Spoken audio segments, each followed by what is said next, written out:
Ladies and gentlemen, our parade is officially underway. Up first, internationally renowned as one of the world's finest professional music organizations, the United States Army Band Pershing Zone. They are the premier music organization of the U.S. Army, our nation's most senior service. Stationed at Joint Base Meyer-Henderson Hall, Virginia, it plays an important musical role in events of national and international significance. They were founded back in 1922. Army song. The 3rd Infantry Regiment, the oldest active duty unit in the U.S. Army. Established back in 1784, the unit was dubbed the Old Guard by Major General Winfield Scott during a victory parade in Mexico City after the Mexican War. It is the U.S. Army's official ceremonial unit and presidential escort, conducting year-round tactical training to ensure the highest standards and utmost discipline of its soldiers. The unit routinely represents the U.S. Army and our nation in official ceremonies, major sporting events, and their own, the U.S. Army's own Twilight Tattoo.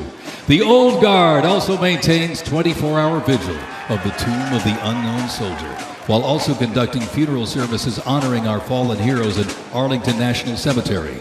The regiment's 50 campaign streamer stand is a testament to its long, faithful service to our nation.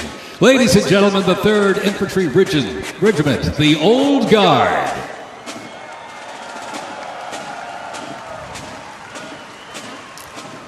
In 1775, the shot heard round the world.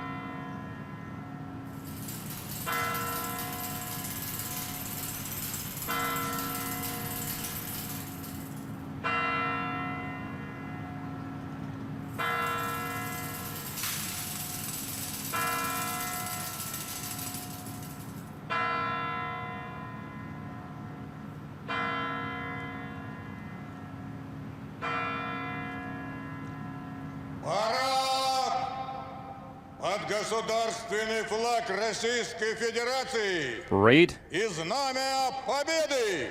Смирно.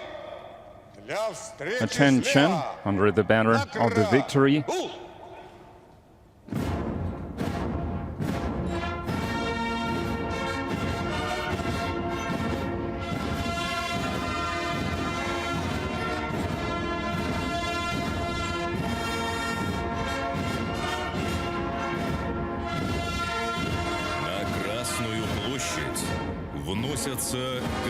The state flag of the Russian Federation and the battle banner of the 150th Idritskaya Rifle Division are brought onto Red Square.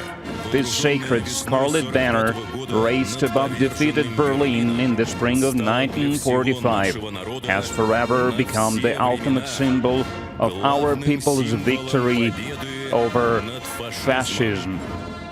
Lexington and Concord sparked a revolution, uniting 13 colonies and forging a continental army from farmers and frontiersmen. Against the odds, they turned the tide at Trenton and Saratoga, survived Valley Forge, and at Yorktown forced a British surrender, securing independence and giving birth to the United States of America.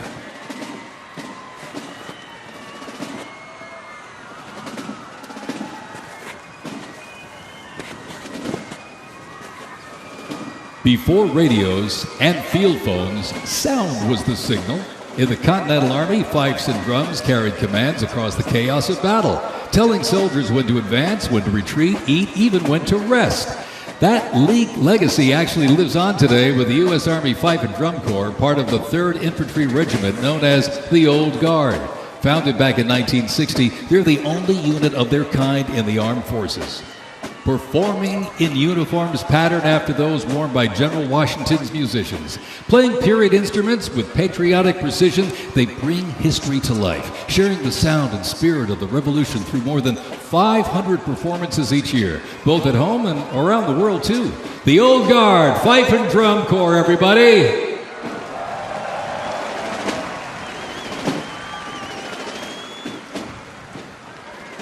And now, from high above, ladies and gentlemen, celebrating 250 years, your United States Army parachute team, the Golden Knights.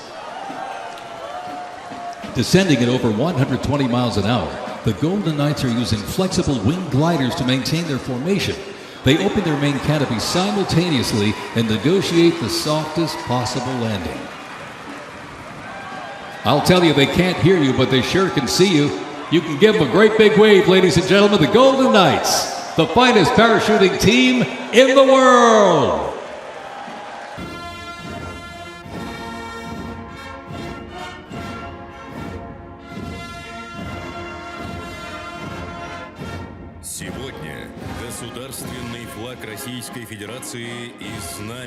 Today, the state flag of the Russian Federation and the victory banner are held proudly by honor guards of the 154th Separate Preobrazhensky Commandant Regiment, Sergeant Ivan Burchikov and Senior Sergeant Dmitry Monasterov.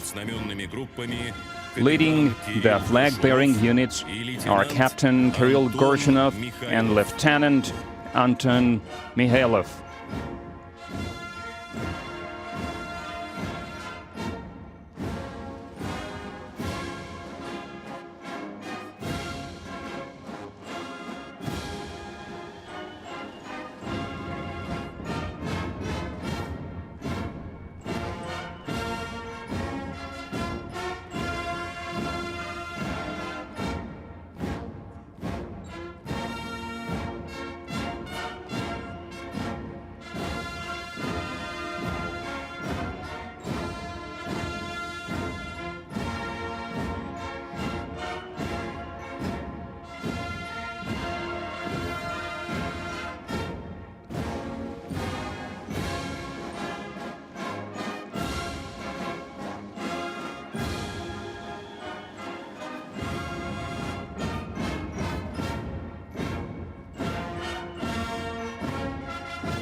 Fort Sumter in 1861, a nation divided. Over 4 brutal years, nearly 2 million soldiers fought to preserve the Union. Among them, 5 future presidents and the first recipients of a brand new military decoration, the Medal of Honor. With independence won, our nation's westward expansion began. The Army moved in step, guarding settlers as native scouts lit the way. Immigrants joined the cause, and the Buffalo Soldiers etched a legacy of grit and honor across the American frontier.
It is.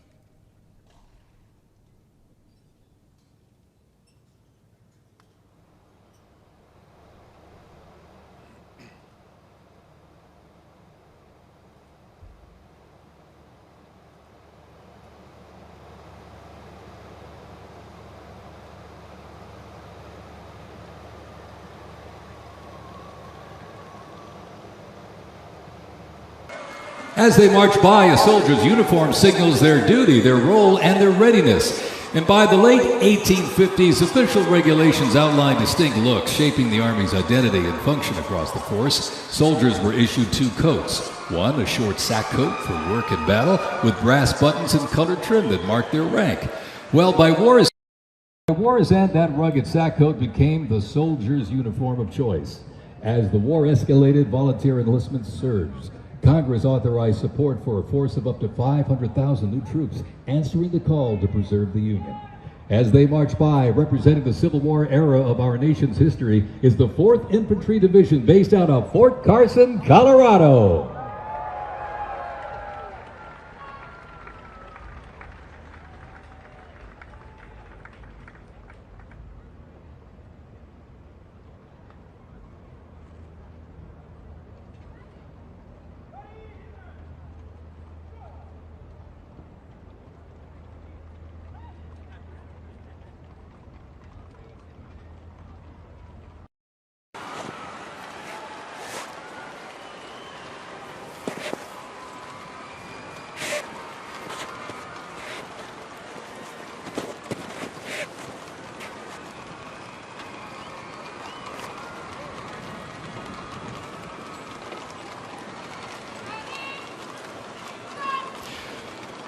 From Fort Cavazos, Texas, home of legends, the 1st Cavalry Division rides with pride. Born from the thunder of horse cavalry traditions of the Civil War, the 1st team forged its reputation on the front lines of history. They stormed Manila with the flying column, charged into Pyongyang as the first to breach the line and face the brutal crucible of Ia Drang, the first of 13 named campaigns in Vietnam where they proved their mettle. Today, that same warrior spirit lives on. You'll know the name, and you'll know them by their iconic Cav hats, elite soldiers, and cutting-edge equipment. Tough, fit, fearless. The 1st Cavalry Division is a lethal, disciplined force that stands ready to fight and win anywhere, anytime, and the legacy rides on. This is the Cav.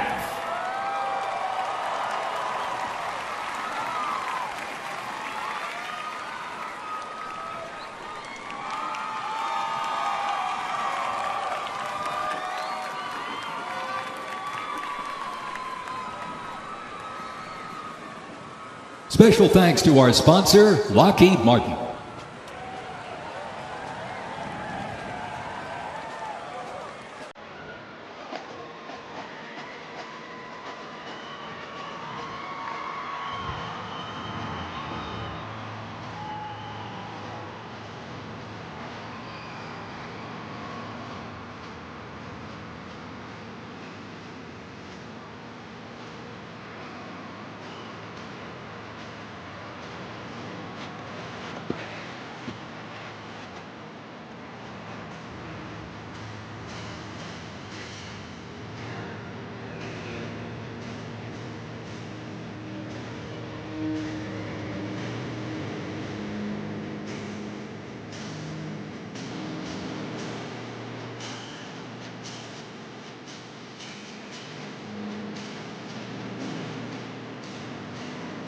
Араб!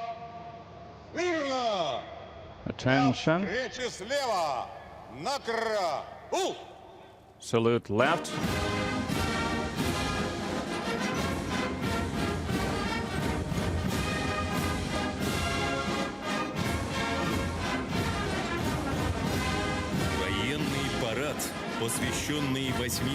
The military parade commemorating the 80th anniversary of victory is reviewed by the Minister of Defense of the Russian Federation, Andrei Belosov.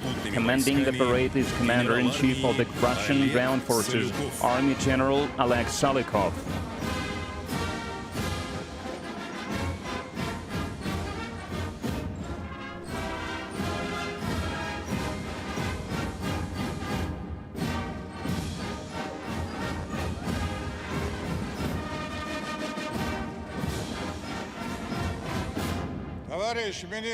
Comrade Minister of Defense of the Russian Federation, the troops of the Moscow garrison participating in the parade to honor the 80th anniversary of the victory in the Great Patriotic War have been assembled. Commander of the parade, Army General Salikov, reporting.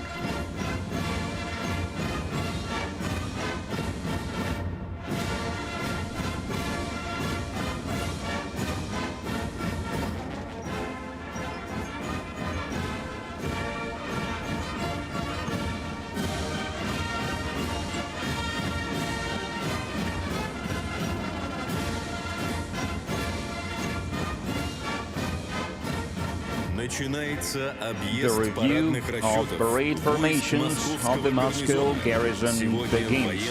Today, over 11,500 troops from the Russian Ministry of Defense and other security agencies, the FSB, Amercom, and the National Guard, take part in the parade.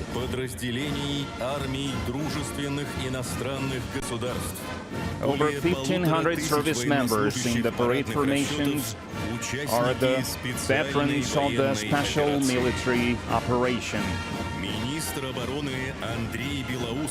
Minister of Defense Andrei Belousov proceeds to greet the ground forces troops.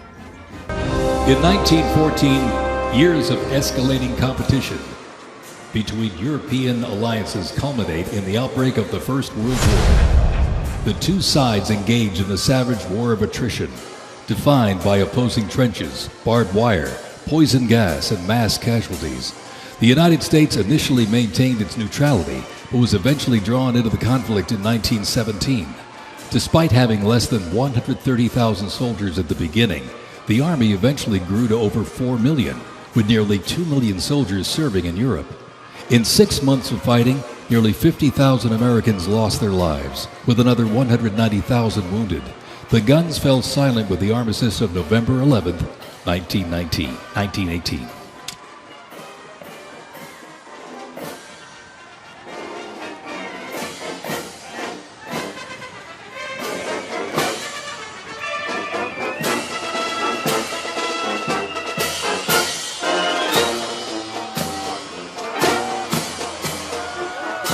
We continue on with more USA World War I rolling stock. This 1918 Dodge touring car was part of the legendary 1919 Transcontinental Convoy. 3,251 miles and 62 grueling days across the Lincoln Highway. Now remember, no pavement, no GPS, and no power steering. Just grit, determination, and the drive to push Army mobility into the future. This car literally helped pave the way for the roads we rely on today, and reminds us when the Army moves, the nation follows. The 1918 Dodge Touring Car.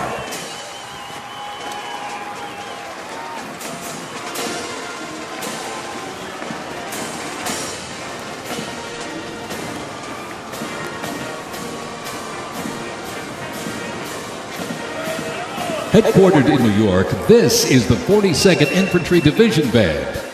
At the start of World War I, the 42nd Infantry Division was formed with troops from 27 National Guard units, stretching across the country like a rainbow. Composed of skilled musicians from all walks of life and professional occupations, they perform a variety of musical genres.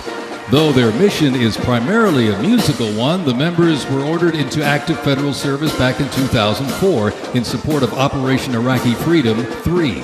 The band has also served in support of numerous state active duty missions, including cleanup efforts following Hurricane Sandy, distribution support during COVID-19, and recently, support for New York State Corrections.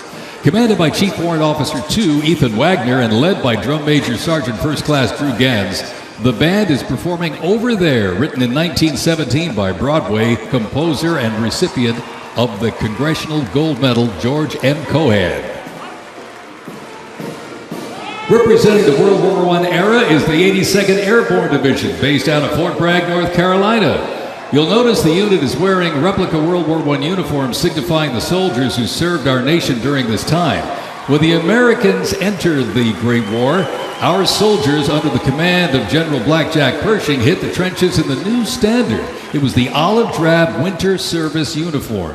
Now on their heads you'll see a steel helmet with sand-textured paint built to deflect deadly shrapnel from above.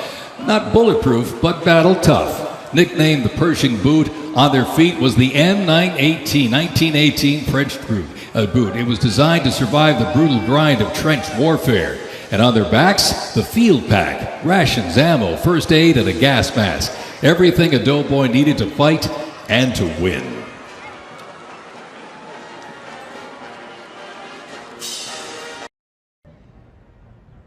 Incidentally, the 42nd Infantry Division was deployed to heavy combat abroad and then deployed again in World War II, ultimately liberating the Dachau concentration camp.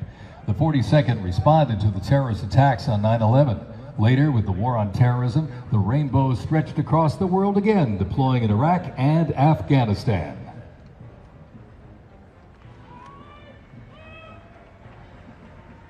Thundering into view, the pride of Fort Sill, the U.S. Army Artillery Half Section.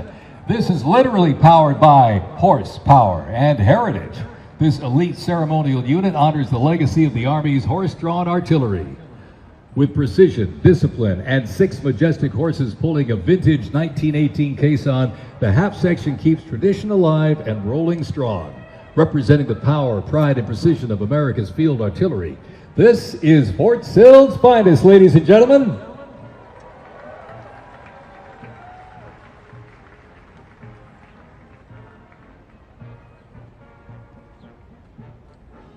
Special thanks to our sponsor, Form Energy.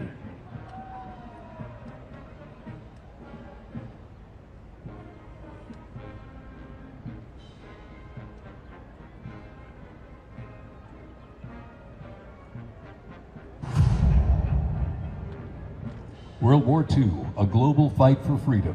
In history's darkest hour, the United States Army was on the front lines. From the beaches of Normandy to the islands of the Pacific, the greatest generation faced down tyranny and turned the tide.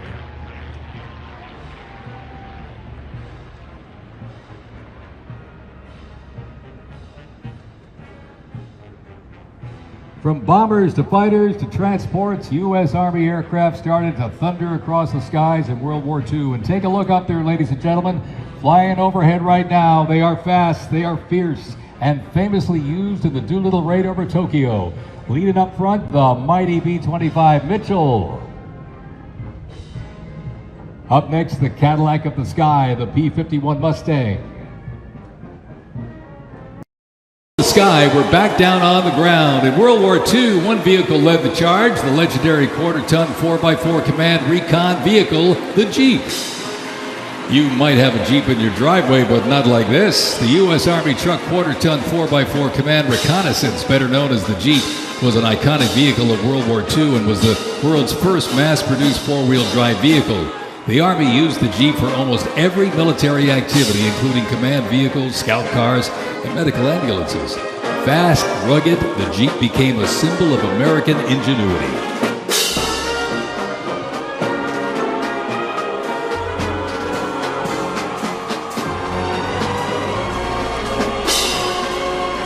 From Fort Bragg, North Carolina, this is the 82nd Airborne Ceremonial Band. The 82nd received the nickname All-Americans after a contest as it represented the diverse origins of its members from every state. This name remains today symbolized by their iconic AA patch. Fort Bragg's finest, ladies and gentlemen. Give them a big round of applause, the 82nd Airborne Ceremonial Band.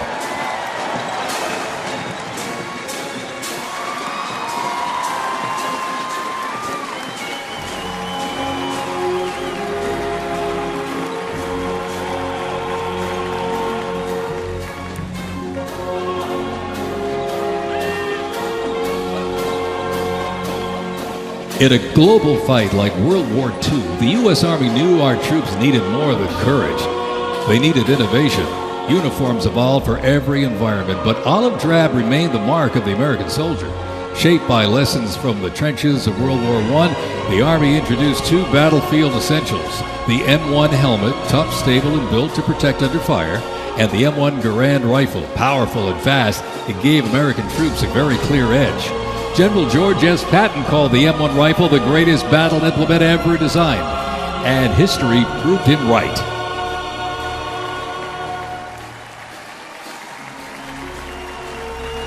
The 82nd Airborne Division. The unit is best known for their bravery on D-Day, when 12,000 parachute and glider troops destroyed German supply lines after fighting for 33 days straight.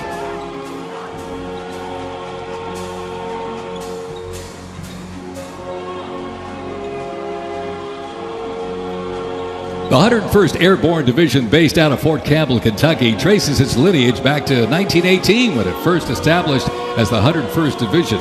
Known for their ability to rapidly deploy across the world, the unit has held a crucial role in operations since its inception. From parachuting behind enemy lines on D-Day to leading helicopter assaults in Vietnam, the 101st redefined modern warfare. In the 50s, the Screaming Eagles stood tall at home, protecting the Little Rock Nine during the fight for civil rights.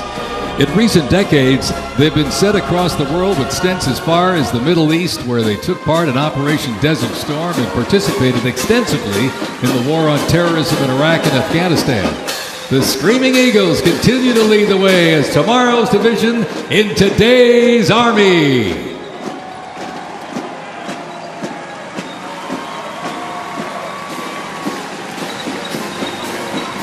The iconic Sherman tank is here, ladies and gentlemen. It was the cornerstone of the U.S. Armed Forces, showing its military might in World War II. It became one of the most influential tank designs of the 20th century. The M4 tank was nicknamed the Sherman tank after Civil War General William Tecumseh Sherman. Actually, he was named by the British. With almost 50,000 produced during World War II, the Sherman tank was in active service until 1957. In World War II, the M16 half-track was a force to be reckoned with. It was a self-propelled anti-aircraft weapon with speed, firepower, and grit. Nicknamed the Meat Chopper, its quad 50 caliber mount could unleash 2,300 rounds a minute. Quite devastating. It served through Korea, Vietnam, and beyond, and remains in use in U.S. allies to this day. The M16 half-track brings the fight wherever it rolls.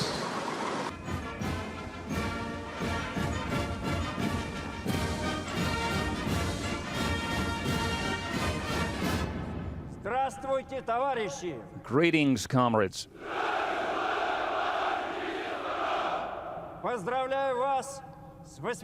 I congratulate you on the 80th anniversary of the victory in the Great Patriotic War.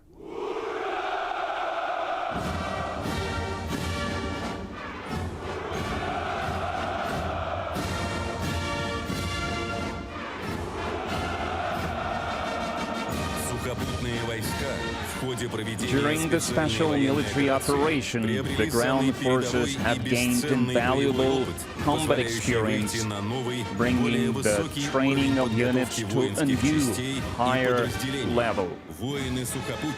In the most challenging conditions, ground forces soldiers operate with cohesion and determination, showing courage, bravery, and unshakable will to win.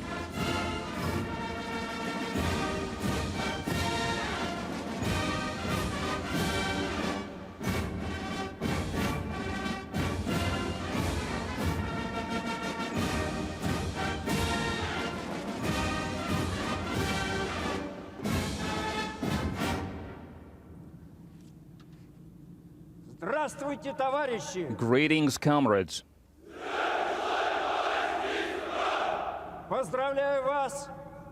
I congratulate you on the 80th anniversary of the victory in the Great Patriotic War.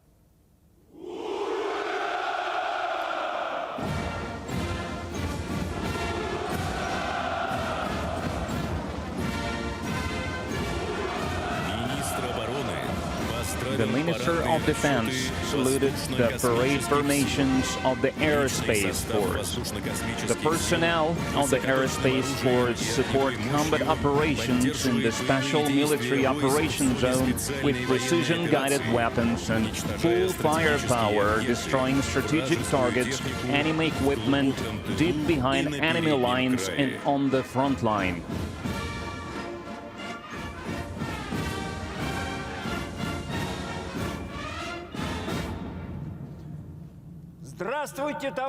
Greetings, comrades. I congratulate you on the 80th anniversary of the victory in the Great Patriotic War.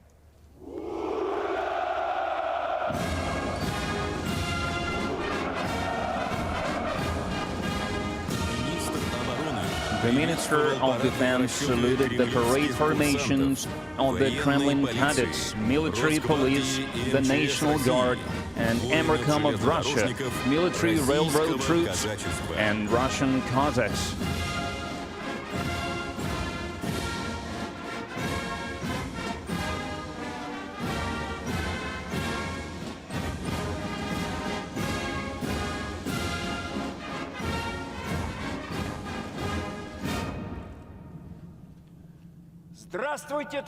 Greetings, comrades. I congratulate you on the 80th anniversary of the victory in the Great Patriotic War.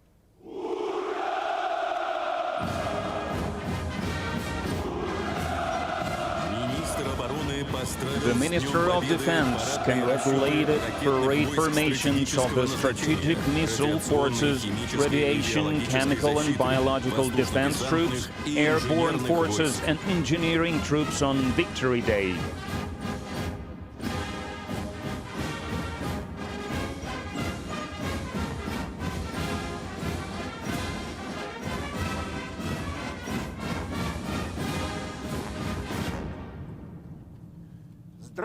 Greetings, comrades.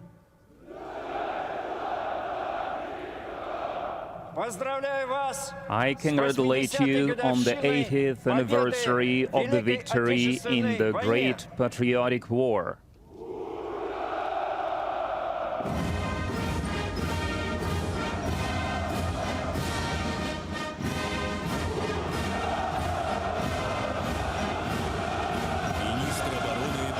The Minister of Defense saluted the parade formations of special military operation participants, the Navy, the Federal Security Service, women service members, foreign military formations, and the youngest participants in the parade, Suvorov cadets, Nahimov Naval School students, Cadet Corps members, and UNARME representatives.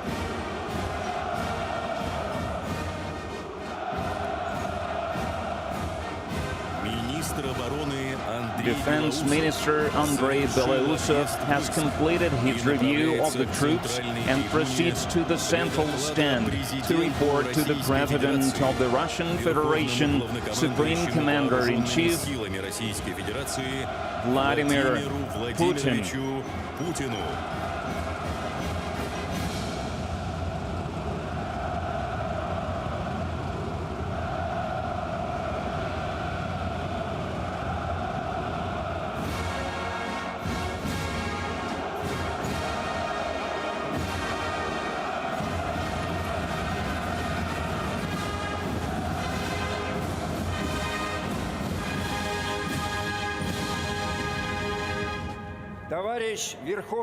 Comrade, Supreme Commander-in-Chief of the Armed Forces of the Russian Federation, the troops of the Moscow garrison are ready for the parade to honor the 80th anniversary parade. Defense Minister Belausov reporting. At ease.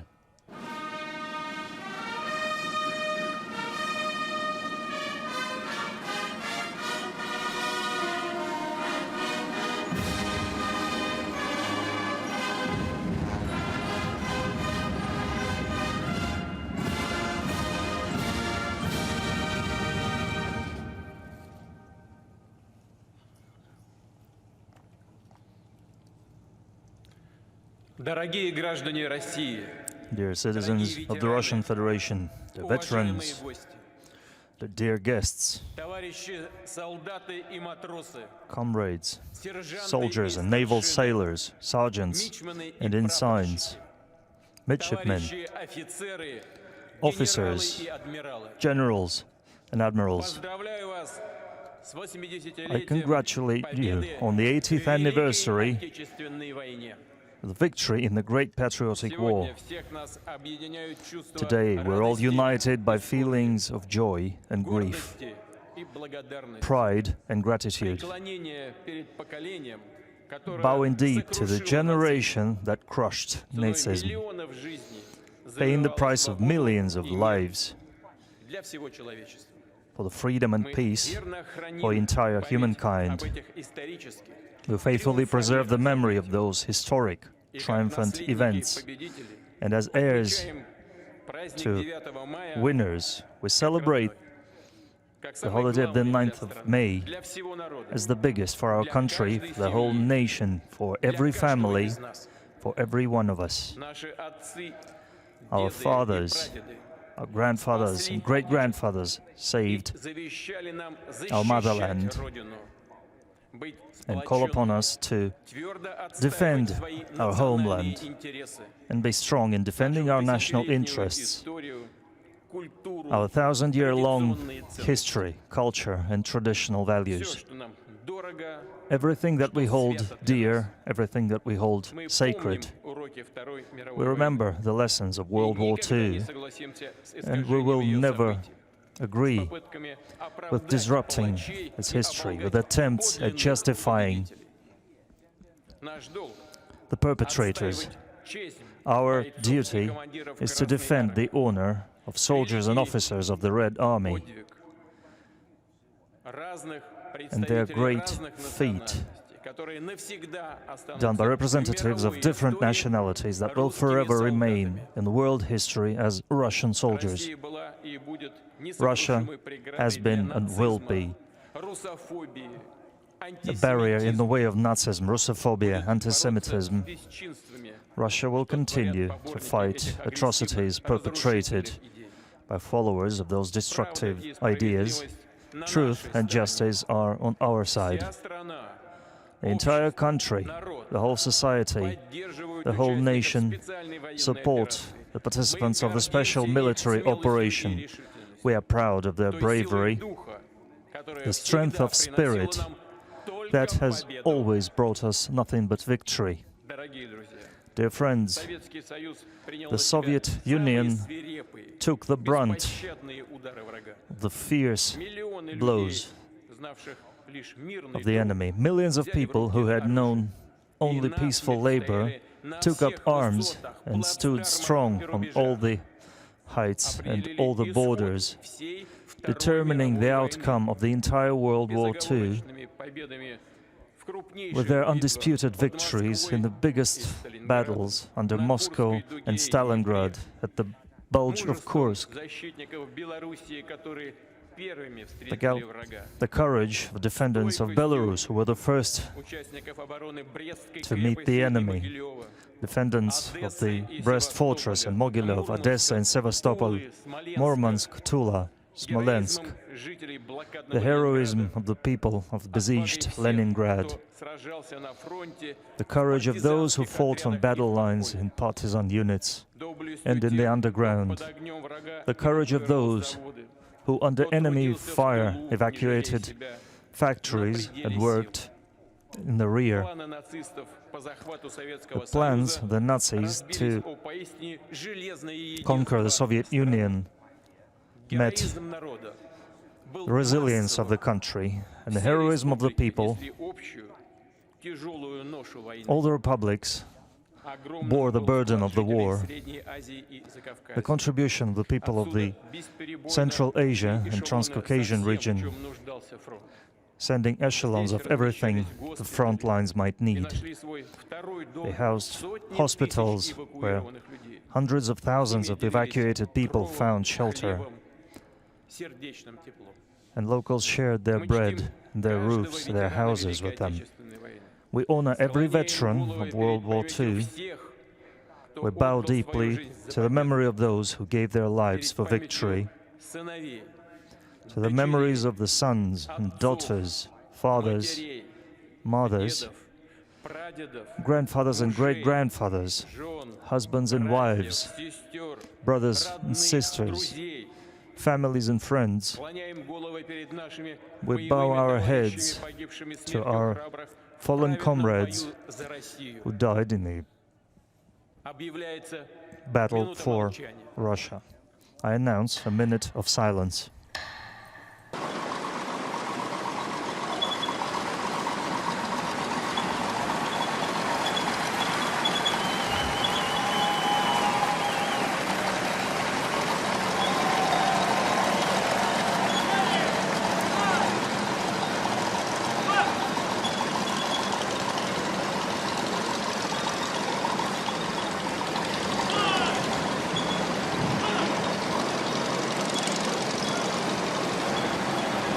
The U.S. Army Transportation Corps motto states, "Nothing happens until something moves." That was never more true than with this. Look at this, the 2.5-ton Chevrolet Deuce and a Half. Move up to 10,000 pounds of cargo and was the backbone of the Red Ball Express that kept the Allies supplied after D-Day in World War II.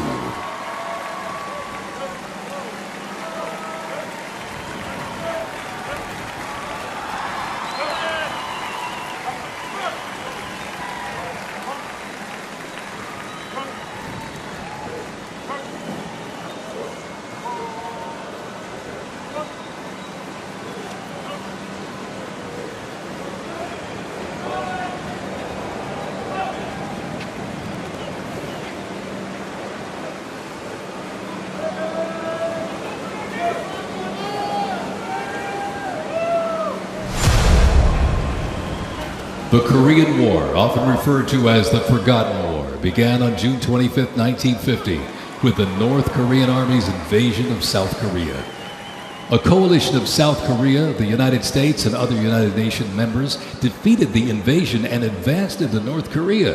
The coalition fought and defeated 2 Chinese offensives in the spring of 1951. Armistice negotiations began shortly after that defeat in July of 1951 until the armistice was signed 2 years later in 1953. Combat consisted of small attacks, raids, and patrolling. During this war, the United States deployed approximately 6.8 million military forces to the Korean Peninsula.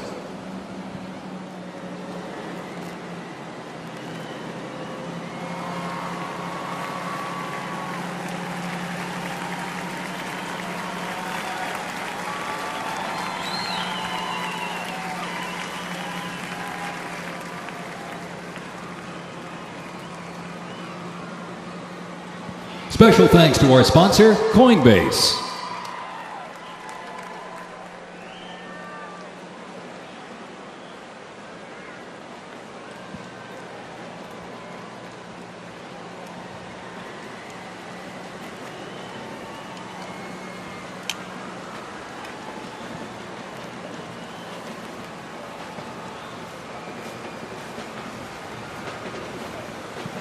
The M151 kept rolling along as the lightweight, high-mobility general-purpose vehicle replacing the famed World War II Jeep back in 1961.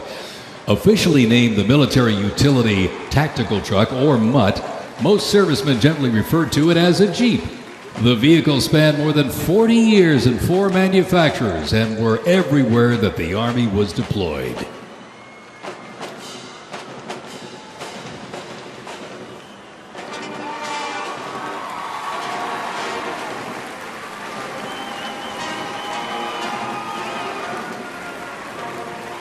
Another rolled by earlier, and at 2.5 tons, this Deuce and a Half, the M35A2 classic military transport truck, was a mainstay of the U.S. Army for decades, particularly during the Vietnam War and Operation Iraqi Freedom. The Deuce and a Half proved its value moving cargo, supplies, and soldiers. Its capabilities include up to 5,000 pounds off-road and 10,000 pounds on-road, making it ideal for moving just about anything. In the jungles of Vietnam, the U.S. Army faced a new kind of war.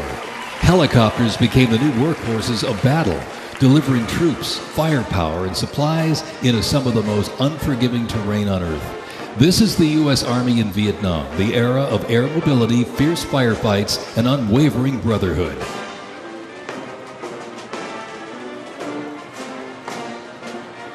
And over the music marching through, the roar of these legendary Army helicopters takes to the air.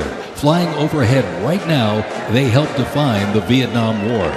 That staccato beat of the rotor blades was a welcome sound to many troops mired in combat. From transport and medevac to close air support and reconnaissance, they brought the fight to the front and pulled the wounded to safety. The OH-6 Cayuse scouted the terrain with unmatched agility.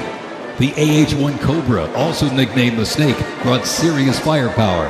Its slim design, as you can see here, helped it survive and thrive in hostile environments to protect soldiers below.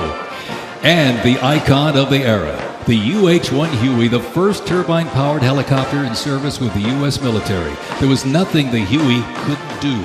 General support, air assault, cargo transport, medic evacuation, and ground attack missions. The Cayuse, Cobra, and Huey, ladies and gentlemen, three iconic Army symbols in the sky.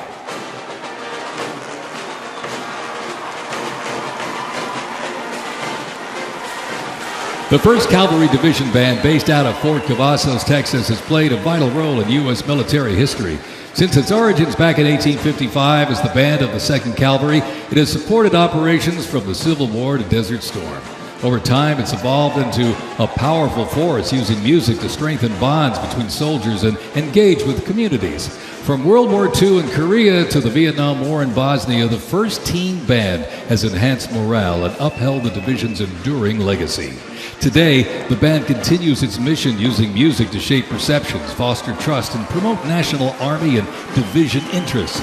Standing ready to serve, it remains an enduring symbol of the 1st Cavalry Division's legacy and commitment to duty. The band performs Hit the Leather and Ride on March, composed by Captain Robert Meredith Wilson. This piece reflects the cavalry's transition from horses to mechanized warfare, capturing the speed, the resilience, and the tradition of the division.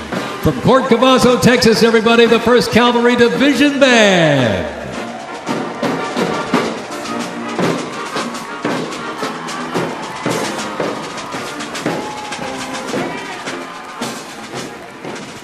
The U.S. Army deployed large numbers of troops in support of the Vietnam War. The first contingent of U.S. Army advisors arrived in Vietnam in the late 1950s, and that quickly grew to a small team of around 100 soldiers, which then expanded to more than 600 over the next decade. As the war intensified, troops' numbers quickly grew as the war between the South Vietnamese government and the communist insurgents supported by North Vietnam intensified. By January 1969, more than 364,200 soldiers organized around 7 divisions and 20 separate combat brigades. The United States began withdrawing its forces in July of 1969, and the last Army combat unit left South Vietnam in August of '71. The last U.S. combat soldier came home March 1973, while a small number of non-combat personnel remained until April 1975.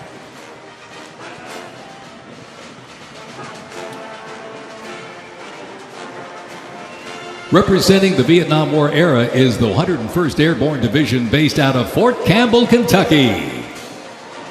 The unit is wearing replica Vietnam War uniforms signifying the soldiers who served our nation during this time. Blistering heat, thick humidity, and unforgiving terrain demanded uniform innovation, and the Army, they delivered. New lightweight uniforms were constructed to move with the soldier. The M16 replaced the M1 Garand, calling for redesigned ammo gear and faster reloads in combat. Body armor got smarter, jackets and trousers got lighter, and field equipment was reimagined to meet the mission head-on. Gone were the heavy Mickey Mouse boots, replaced by canvas tropical combat boots that offered better grip, faster drying, and all-day endurance.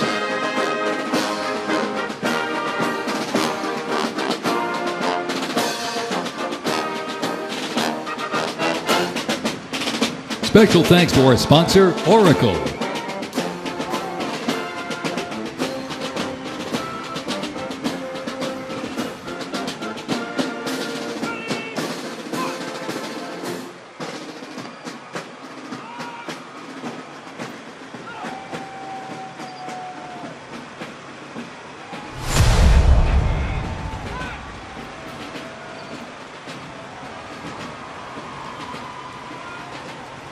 When Saddam Hussein's Iraq invaded Kuwait in August 1990, the U.S. Army deployed to Saudi Arabia to deter further Iraqi aggression in the region for what was known as Operation Desert Shield.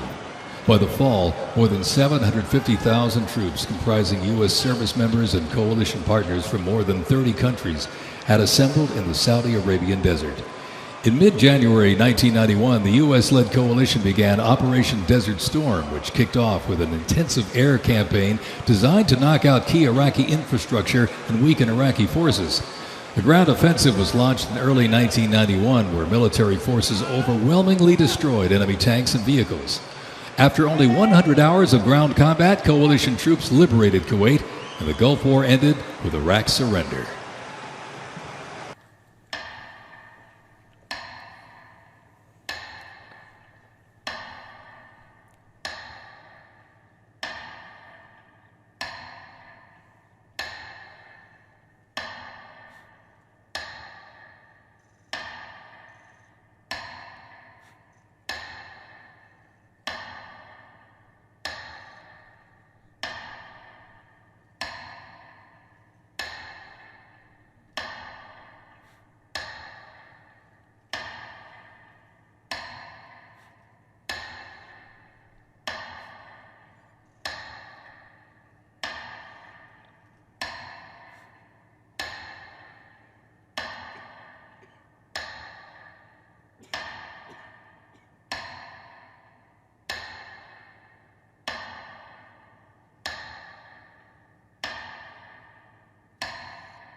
Dear friends,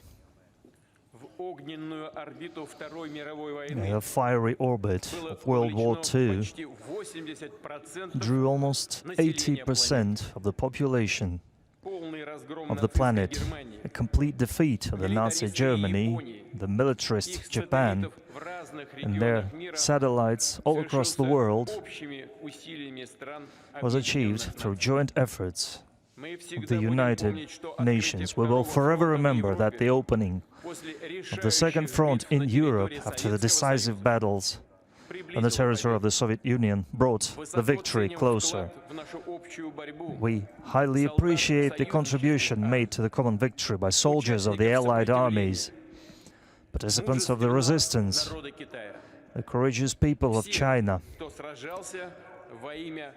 everybody who fought in the name of a peaceful future. Dear friends, we will forever look at our veterans, take example in their sincere love to motherland, their determination to defend their home, the values of humanity and justice. These traditions, this great legacy, will be given the most important place in our heart, and we will pass this on to future generations. We will forever rely on our unity in military and peaceful labor, in achieving strategic goals, in achieving goals in the name of Russia, its magnificence and well-being. Glory to the winning people. Congratulations on a great Victory Day.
Parade, attention. маршу!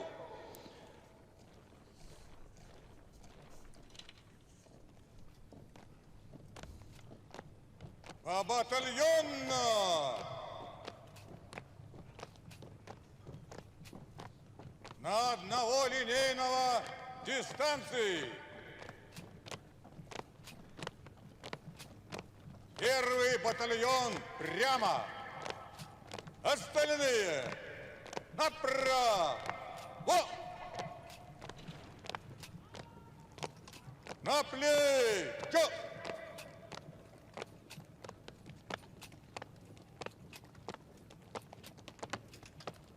Равнение направо!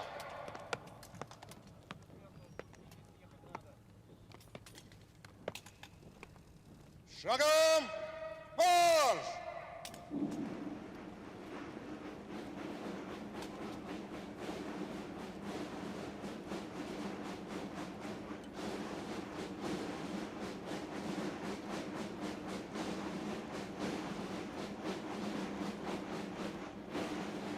Торжественное шествие войск возглавляет Leading the marching командующий troops военным парадом is the parade генерал commander, Army General Oleg Салюков. Salukov.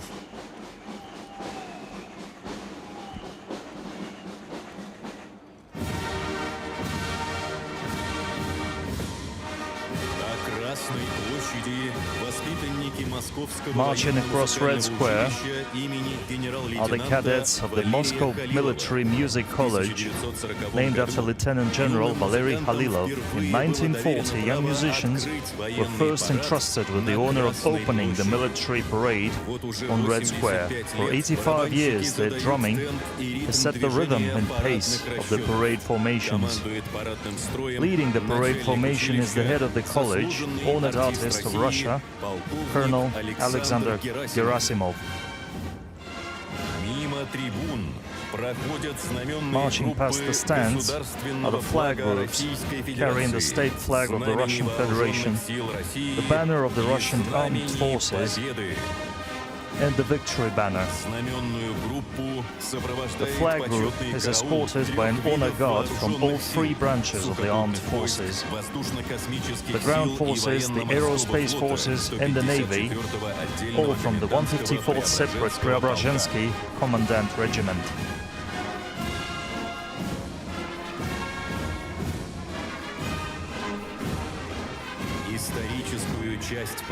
The historical section of the parade begins with banners representing the 10 fronts of the final stage of the Great Patriotic War.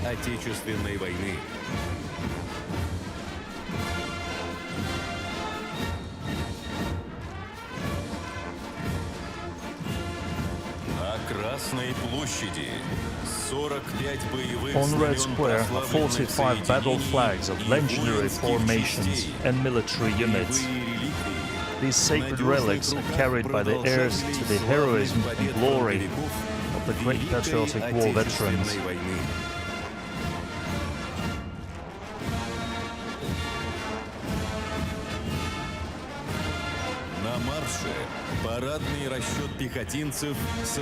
Marching in formation are infantrymen with the famous Mosin rifles. The bloody burden of the war lay heaviest on the infantrymen's shoulders, and they emerged victorious with honor.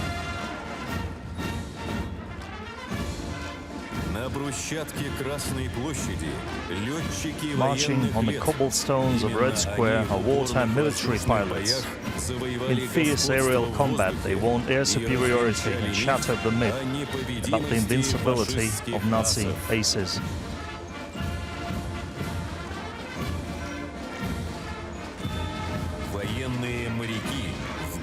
During the war years, military sailors became a model of unparalleled courage and bravery, displaying mass heroism in amphibious assaults and naval battles.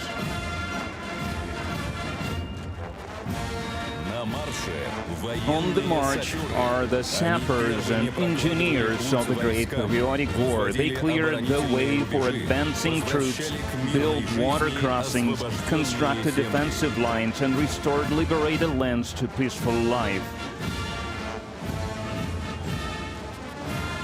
На Красной площади войсковые разведчики. Смелость, стремительность действий, военная хитрость, слагаемые успеха разведчиков.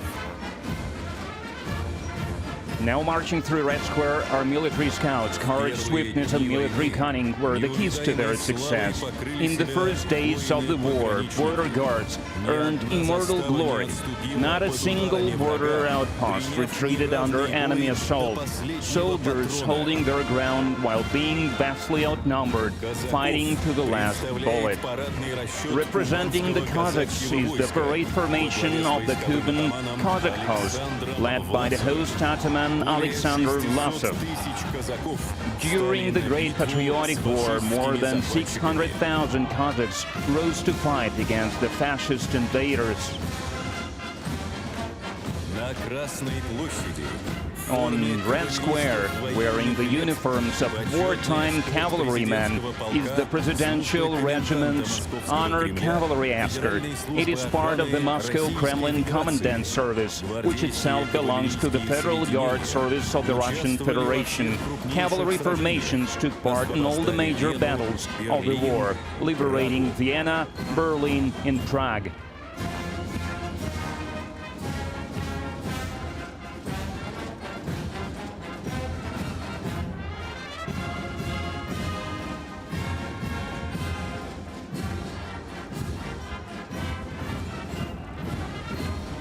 с первых дней войны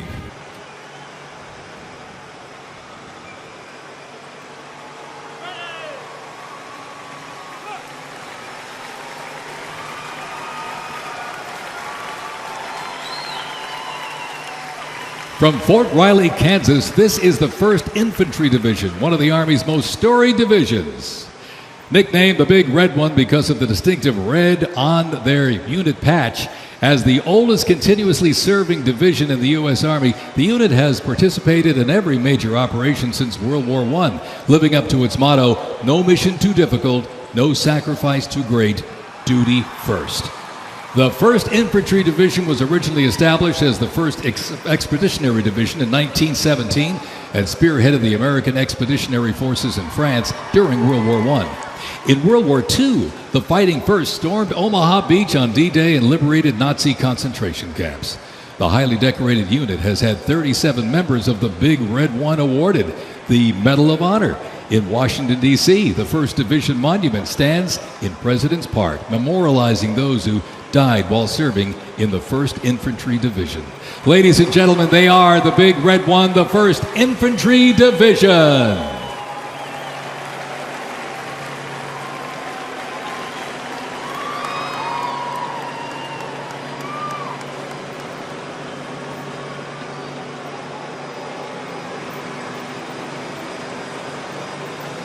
More military rolling stock. During Operation Desert Storm, the M2 Bradley fighting vehicle proved its value on the battlefield. It is fast, it is tough, and it is lethal.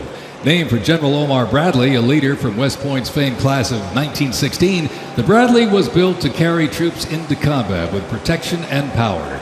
Armed with a 25mm chain-driven cannon and twin-tube launched optically tacked wire-guided missiles, it played a critical role in clearing the way during the ground assault into Iraq. While the Paladin looks and sounds like a tank, it is technically a self-propelled howitzer and was first introduced back in the 1960s. Over the years, it's been upgraded to perform in versatile battlefields from Vietnam to the Soviet Union to Iraq.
In the Gulf War, no division hit harder or moved faster than the 1st Armored. The 1st Armored Division, nicknamed Old Ironsides, is the oldest, most recognizable armored division in the United States Army.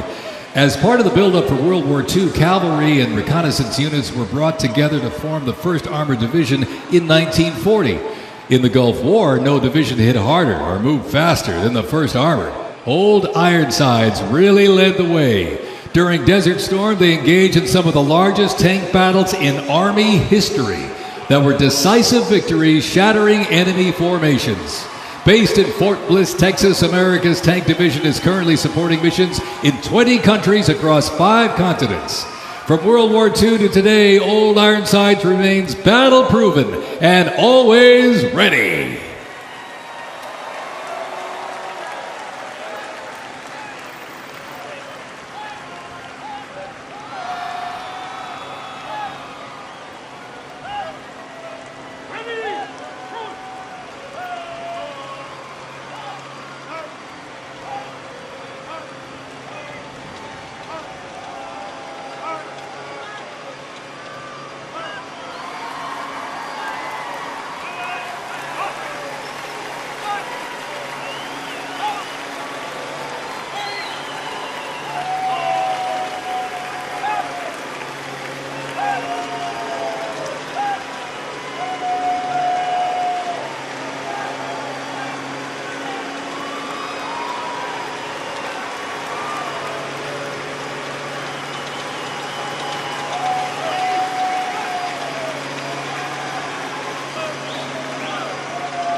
First used in Operation Desert Shield and Desert Storm, the M119 howitzer brought precision firepower to the front lines. Lighter and more mobile than larger artillery, it was built for the infantry brigade, able to fire high into the air or directly at the target depending on the mission. Whether used in battery formation or as a standalone support weapon, the M119 delivered reliable, responsible fire when it mattered most. Still in service today, including on the front lines in Ukraine, it remains a trusted part of the Army's arsenal.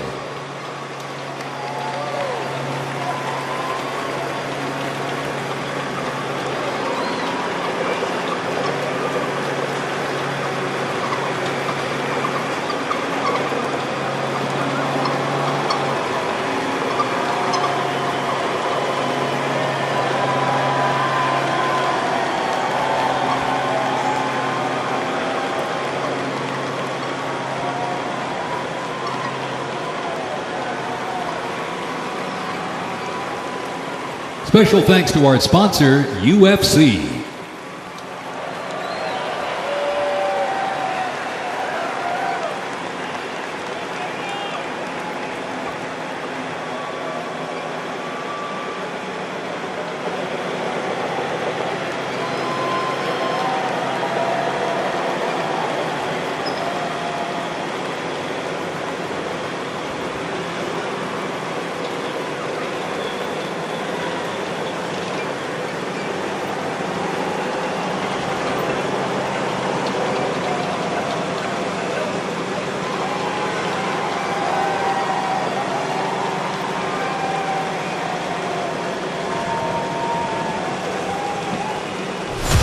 On September 11, 2001, terrorists destroyed the World Trade Center in New York City and struck the Pentagon in Washington, D.C. using commercial airliners.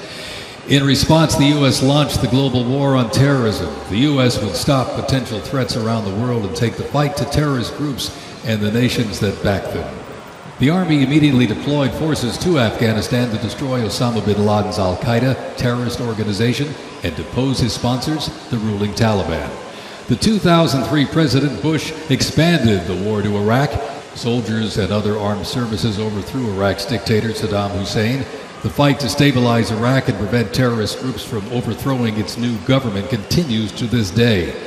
The campaign in Afghanistan lasted until 2021 when U.S. forces withdrew and the Taliban returned to power. Over the course of the two-decade conflict, over 2 million servicemen and women, less than 1% of the American population, deployed in support of the global war on terrorism. Most of those who served were members of the United States Army.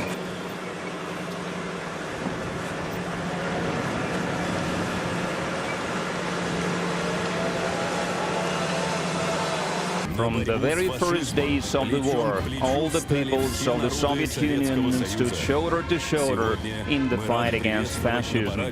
Today, we are honored to welcome at the parade military units from the nations representing the Commonwealth of Independent States.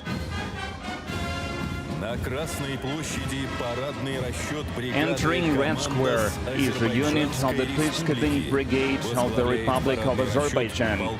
Commanding the unit is Samir Rizvan Olu.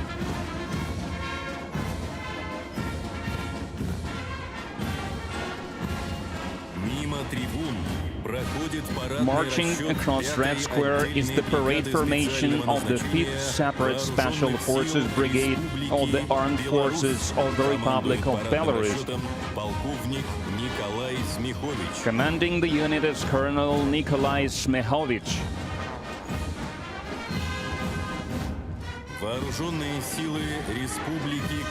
Representing the armed forces of the Republic of Kazakhstan is the parade formation of the Air Assault Forces, led by Colonel Almaz Tuliganov.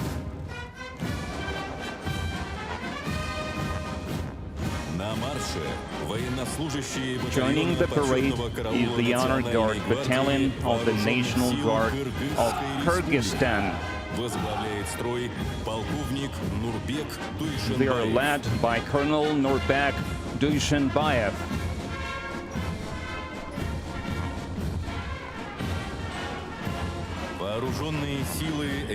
Representing the armed forces of Tajikistan is the parade formation of the country's mobile forces, led by Lieutenant Colonel Rustam Sharifzada.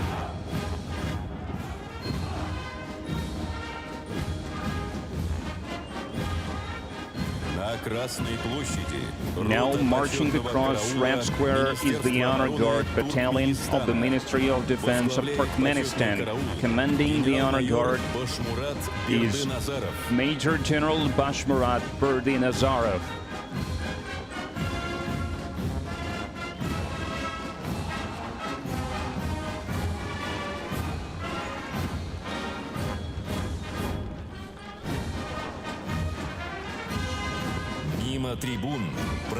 Now comes the parade unit of the armed forces of the Republic of Uzbekistan. They are led by Colonel Zafarjan Polikchayev.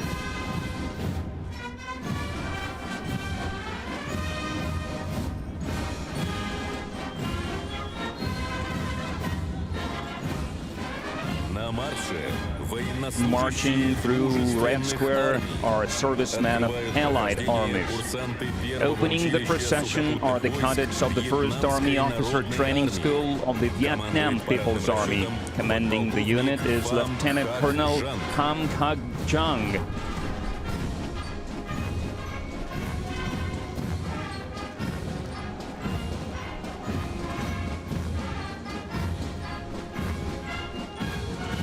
На марше парадный расчет Entering военной Red Square is the parade formation вооруженных of the сил military Арабской police of the Республики armed forces of the Arab Republic of возглавляет Egypt, строй полковник led by Махмуд Colonel Аль-Харсави. Mahmoud al-Harsawi.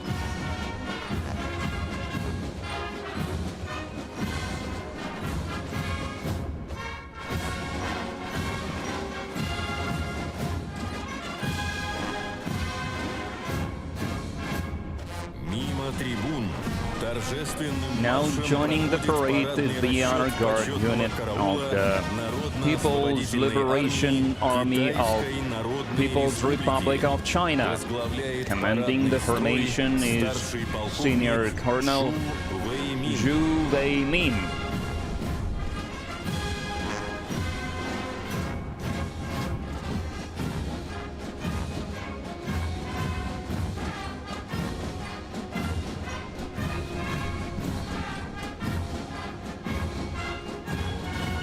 На Красной площади парадный расчет Marching across Народной Red армии Square is the Лаоса. parade unit of the People's Army of Laos, led by Lieutenant Colonel Hon Vilaipon.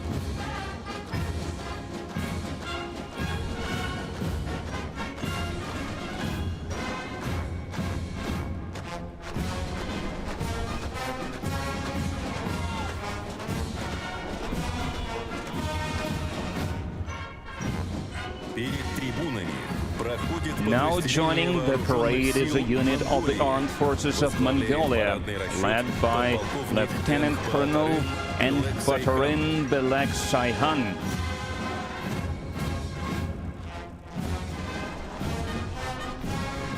совершают прохождение подразделений дружественных армий, военнослужащие, And now entering Red Square are servicemen of the parade regiments of the armed forces of Myanmar. Commanding the unit is Lieutenant Colonel Bin Tet Min.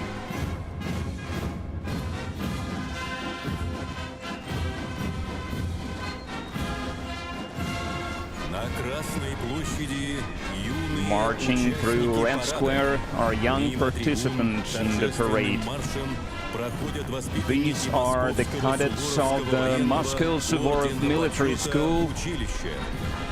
They are Возглавляет парадный led by расчет Colonel полковник Igor Якимов. Yakimov. Училище воспитало The 16 school has героев produced Советского 16 Союза heroes и of the России. Soviet Union and Russia. По Красной площади Marching проходит across парадный Red расчет Square is the Тверского parade formation Суворовского of the военного Tver училища. Suvorov Military Во главе School, парадного расчета led by полковник Colonel Sergei За Tundenkov. вклад в воспитание For its молодежи contributions to училище youth награждено education, the орденом school has been почета. awarded the Order of Honor.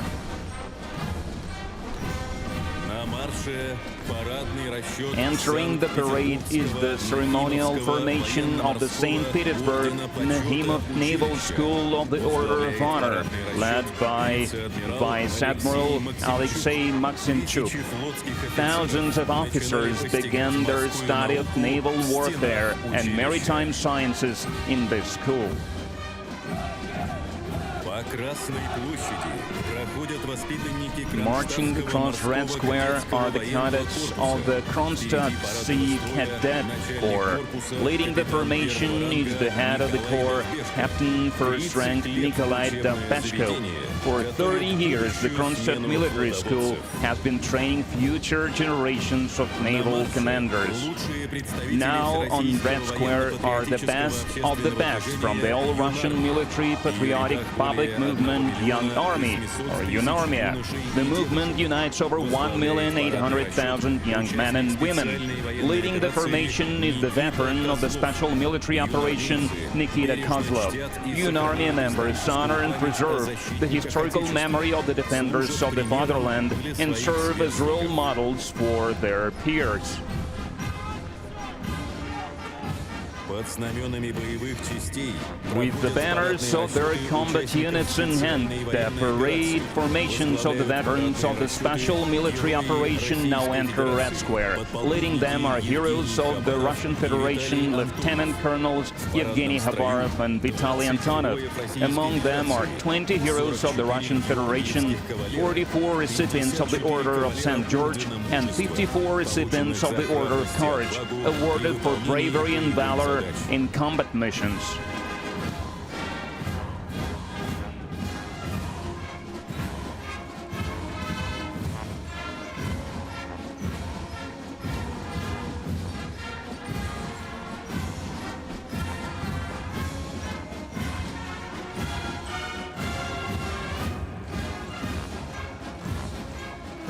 Открывай.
The global war on terrorism saw the introduction of a range of new technologies on the battlefield.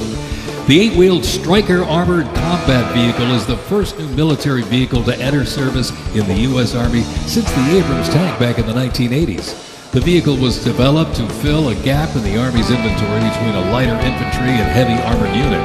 The Stryker armored combat vehicle enables the team to maneuver in close and urban terrain, plus provide protection in open terrain and transport infantry quickly to critical battlefield positions.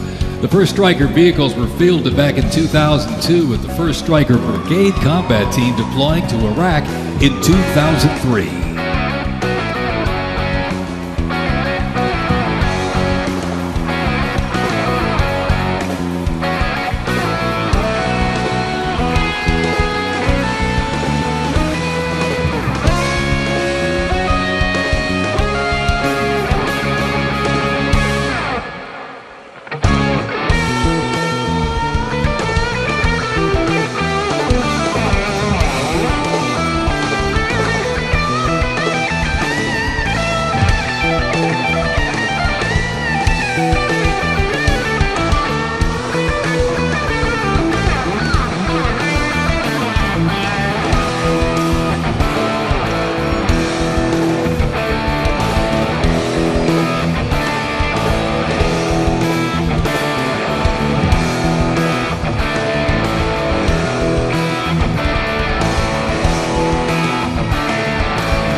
U.S. Army Rangers, predating the Revolutionary War, fought in the War of 1812 as part of the regular Army and patrolled the frontier from Ohio to western Illinois on horseback and by boat, with the likes of Daniel Boone and Abraham Lincoln in their ranks.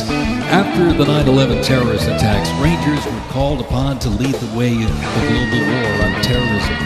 As part of the U.S. Army Special Operations Command, the 75th Ranger Regiment, based out of Fort Bragg, North Carolina, represents a lethal, agile, and flexible force capable of conducting many complex joint special operations missions. Today's Rangers Regiment is the Army's premier direct action raid force. It is always combat ready, mentally and physically tough, and prepared to fight our country's adversaries. The U.S. Army Special Operations Command is an elite group of individuals trained to lead and succeed in protecting the country from their threats. Composed of 5 units with unique specialties, Special Operations works in small tactical teams, taking on the most challenging and sensitive missions. Military legends to service members and civilians alike, they take on terrorists through quiet guerrilla war-style missions in foreign countries. Ladies and gentlemen, the U.S. Army's Special Forces.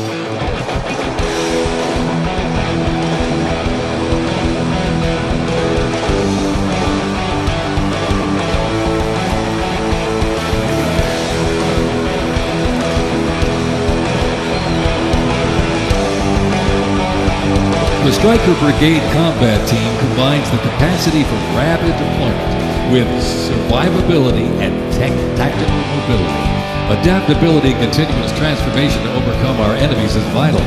Fighting an elusive enemy in distant places and at home requires new tools such as unmanned aerial vehicles for surveillance and the Blue Force Tracker to see real-time details of troop movements.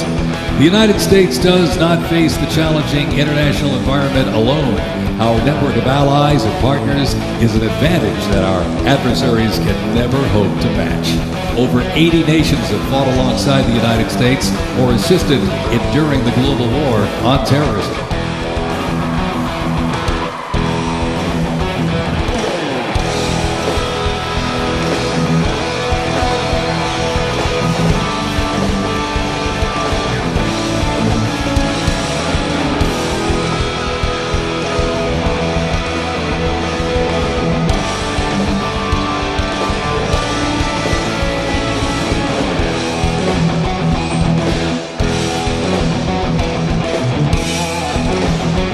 The 10th Mountain Division's climb to glory began with its establishment as the 10th Light Division in July 1943, the only one of its size in the U.S. military to receive specialized training for fighting in mountainous conditions.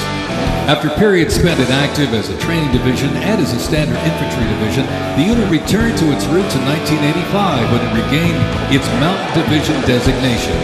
In the 1990s, the division participated in numerous humanitarian and peacekeeping operations. During the War on Terrorism, the 10th Mountain Division proved their mettle as light fighters through repeated deployments to Afghanistan and Iraq. Now, since 2002, the 10th Mountain Division, based out of Fort Drum, New York, has been the most deployed regular Army unit. Its combat brigades have seen over 20 deployments to both Iraq and Afghanistan in support of Operation Iraqi Freedom and Operation Enduring Freedom.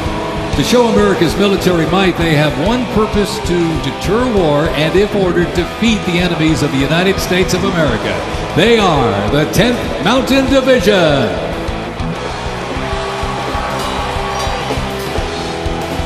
Investments in cutting-edge systems, drone technology, and AI capabilities strengthen the force, equipping soldiers with tools they need to protect the country and defend democracy.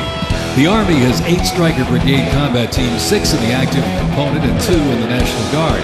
More than 2/3 of the 7,000 servicemen and women who sacrificed their lives fighting the global war on terrorism were part of one of the Army's 3 branches: active duty forces, the Army Reserve, and the Army National Guard. The Army is continuously transforming to deter aggression to ensure our adversaries cannot outrange or outpace us. This transformation is not just about adapting, it's about maintaining dominance, ensuring that America's Army remains unmatched in its speed, flexibility, and ability to support the nation's strategic priorities.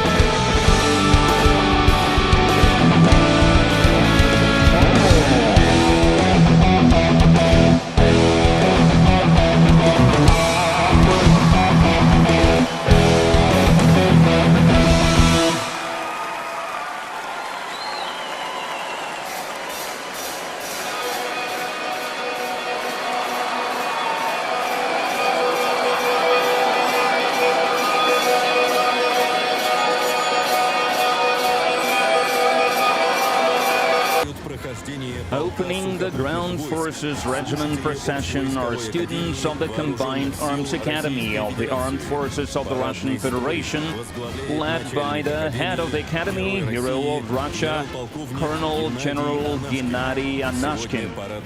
The parade formation today consists entirely of officers who participated in the special military operation. These are future commanders of the Russian Armed Forces. Among them are heroes of the Russian Federation, Mikhail Martsev, Alexei Mishchenko, Mikhail Popov, and Ainur Sofiulin.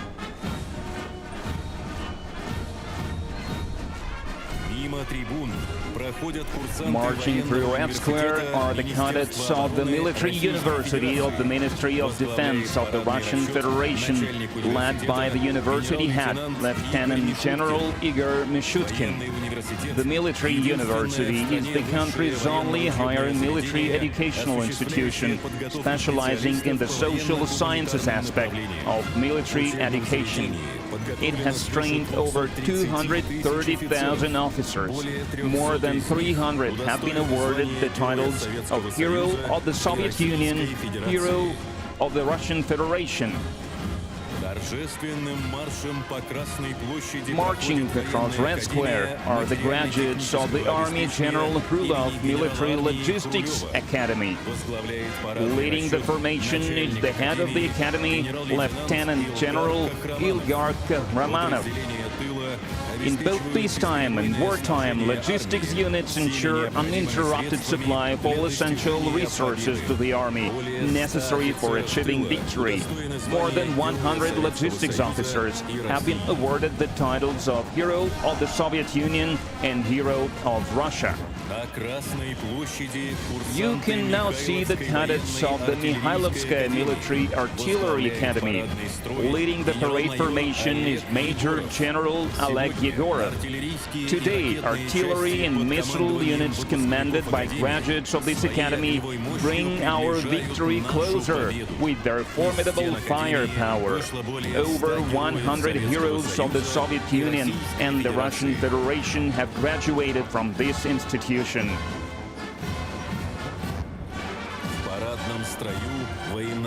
Marching across Red Square now are service women.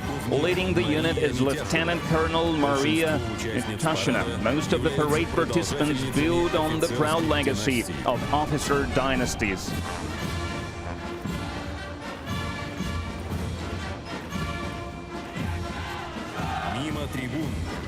Marching past the grandstands is the regiment of the Russian Aerospace Force. It is represented by officers and cadets of the Zhukovsky-Gagarin Air Force Academy. Leading the parade formation is the head of the academy, Colonel General Gennady Zibrov. For 105 years, the academy has been training top specialists for Soviet and Russian aviation and space exploration. On the eve of May 9, it became the first military educational institution to be awarded the Order of Alexander Nevsky for its contribution to national security, defense readiness, and the training of qualified military personnel. Throughout its history, the Academy's graduates have made significant contributions to the development of national aviation and space programs. Among its most renowned alumni are cosmonauts Yuri Gagarin and Valentina Tereshkova, a legacy shared by all humankind. More than 1,500 graduates of the Academy have rightfully earned the title of Hero of the Soviet Union and the Russian Federation. And 23 graduates have been honored with this title for their heroism during the special military operation.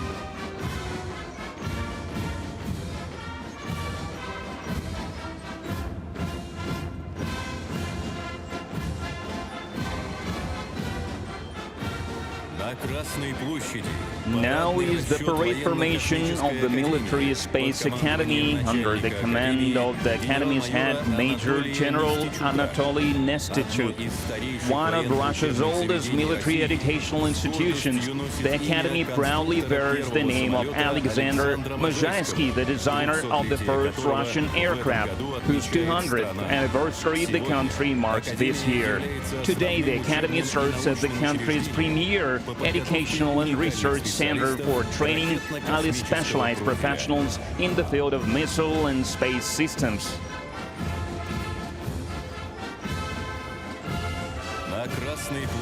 Marching along Red Square is the regiment of the Russian Navy, led by cadets of the Baltic Higher Naval School named after Admiral Ushakov. Commanding the parade formation is Captain First Rank Yuri Marinin. The school is among the finest institutions in Russia's naval officer training system. Marching across Red Square are cadets of the Higher Naval Engineering School. Leading the formation is the head of the school, Rear Admiral Andrei Klimenko. Over 25,000 naval engineer officers have graduated from this institution.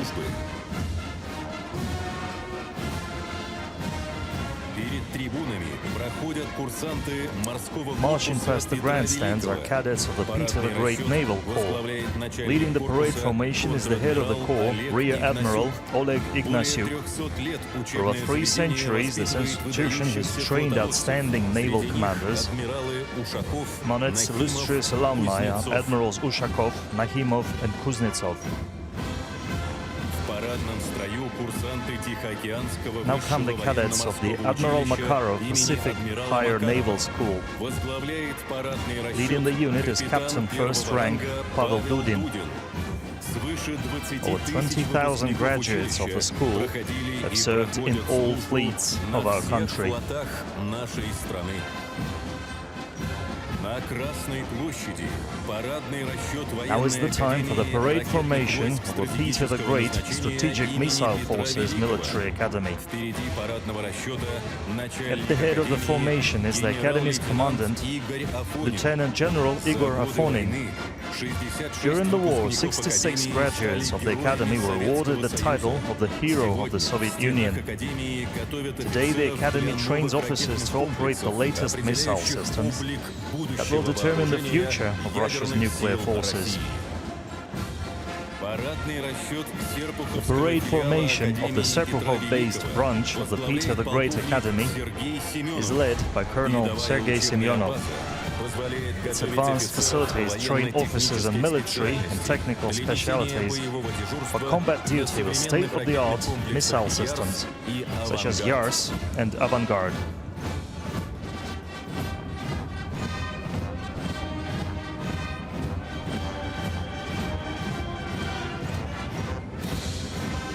На Красной площади курсанты On Red Square, you can now see the cadets of the Ryazan Guards Higher Airborne Command School, named after Army General Margelov. Leading the parade formation is the school's principal, Colonel Oleg Ponomaryov. It is a formation of 100-plus cadets who have been awarded state honors for their service during a special military operation. More than 60,000 graduates of the school have forged the glory of the airborne forces through their heroism and courage. Over 200 of them have been awarded the title of Hero of the Soviet Union or Hero of the Russian Federation. On the march is the Moscow Border Patrol Institute of the Federal Security Service of Russia. Leading the parade formation is the institute's principal, Major General Mikhail Chepik. The warriors in green caps are always ready to be the first to confront the enemy, courageously defending the nation's borders.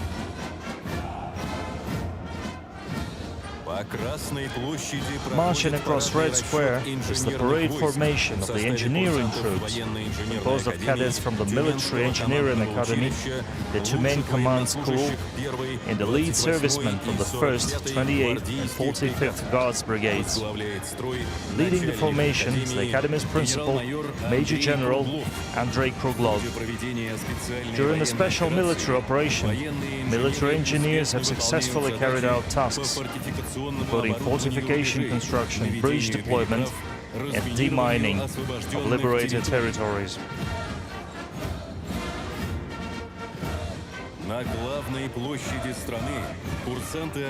Next are the cadets of the Marshal Timoshenko Academy of Radiation, Chemical and Biological Defense.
a lightweight howitzer.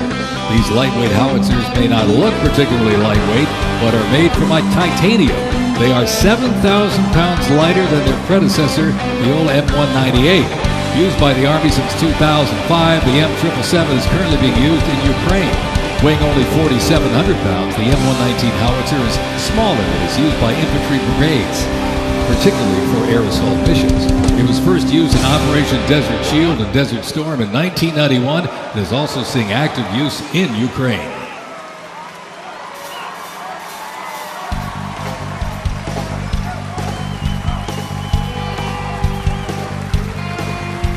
The 7th Infantry Division, stationed at Joint Base Lewis McChord, has been seeing continuous combat action ever since activation in World War I. From Europe to the Aleutian Islands, Japan, Korea, Afghanistan, and the Pacific, the Bayonet Division boasts a proud history of answering the call of its motto, "Trust in me," with resolute dedication. Sent to deployments and conflicts around the globe since it was founded, the division returned to Fort Lewis in 1971, its first time on American soil since 1934. The 7th Division, originally called the Hourglass Division due to their patch design, gained the nickname Bayonet Division during their deployment to Korea in June of 1950. At Incheon Landing and during the liberation of Seoul, they were credited with plunging the bayonet into the heart of the enemy, with 13 members of the division receiving the Medal of Honor. The 7th enables and sustains the combat readiness of 2 Stryker Brigade combat teams and a Combat Aviation Brigade.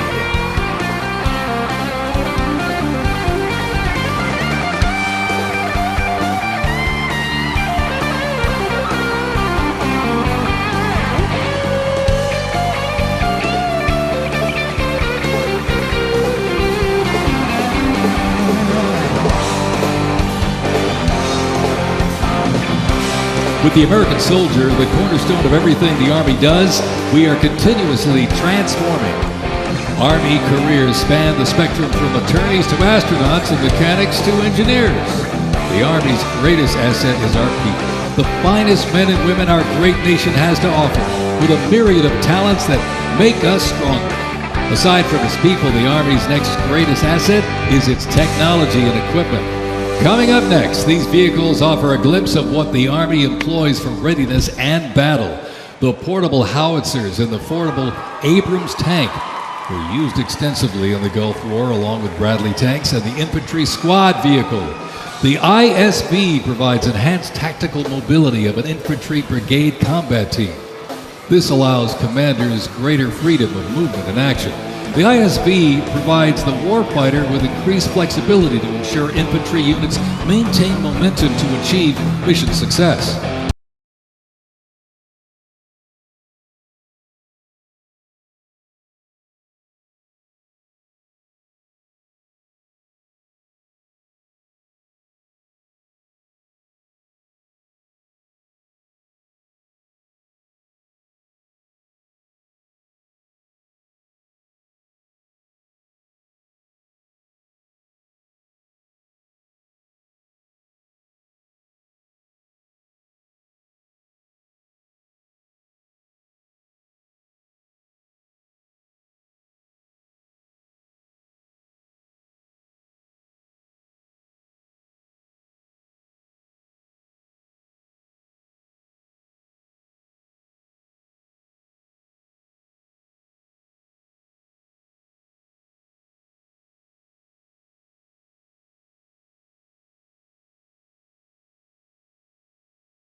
Leading the parade formation is the Academy's principal, Lieutenant General Igor Yemelyanov.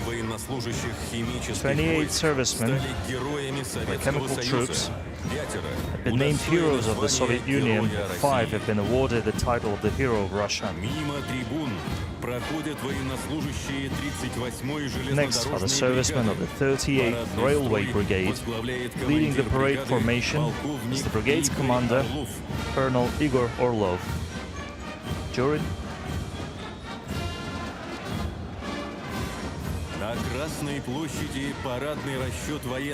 Now is the parade formation of the military police of the armed forces of the Russian Federation. Leading the formation is Colonel Gennady Makarov. Today, military police personnel are successfully carrying out special assignments in the area of the special military operation.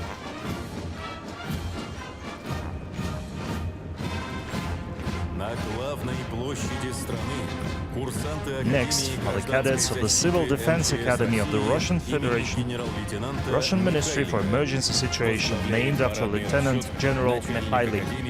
Leading the parade formation is the head of the Academy, Lieutenant General Viktor Panchenko. 75,000 graduates of the Academy are always ready to rise to the occasion in any emergency.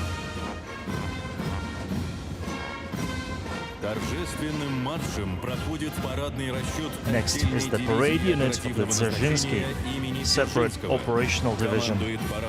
Commanding the formation is the division's commander, Major General Dmitry Kuznetsov. The division's personnel have consistently demonstrated extraordinary resilience, courage and bravery. Among its ranks are 33 heroes of the Soviet Union and the Russian Federation.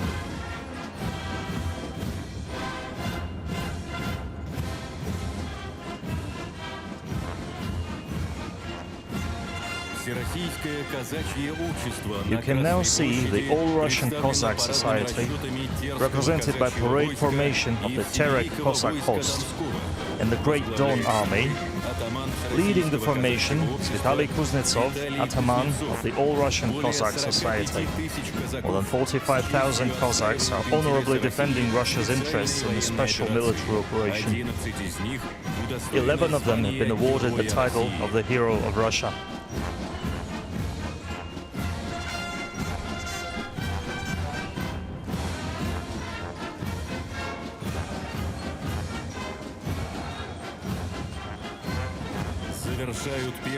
Bringing the marching part of the parade to a close are the cadets of the Moscow Higher Combined Arms Command School.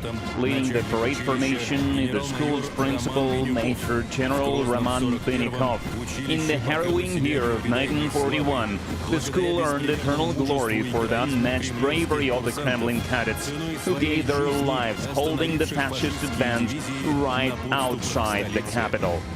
The finest traditions of the Russian warrior live on today in the school's graduates, who are officers of the Russian army.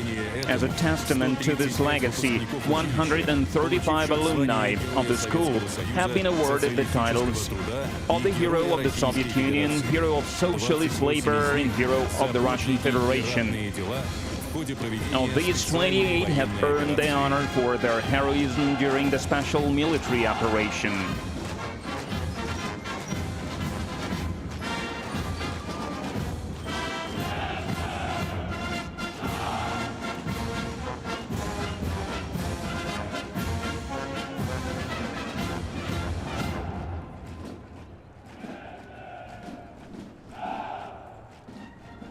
The military band clears Red Square to make way for military hardware. Conducting the band is the chief military conductor, honored artist of Russia, Major General Timofey Mayakin. During the parade, the military musicians perform more than 40 musical pieces.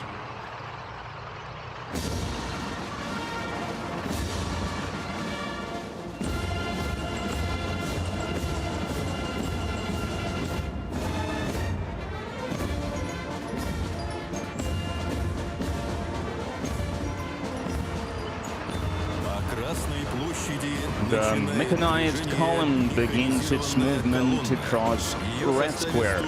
It showcases 183 pieces of military hardware, both legendary vehicles from the time of the Great Patriotic War and cutting-edge models currently employed by the Russian army. The history part of the parade starts with the column of the legendary T-34 tank and the Su-100 self-propelled gun under the colors of the 1st Guards Red Banner Tank Army. The column is commanded by Captain Alexander Vorovyov. During the war, these crews fought their way to Berlin, liberating more than 130 cities in the Soviet Union, Poland and Germany.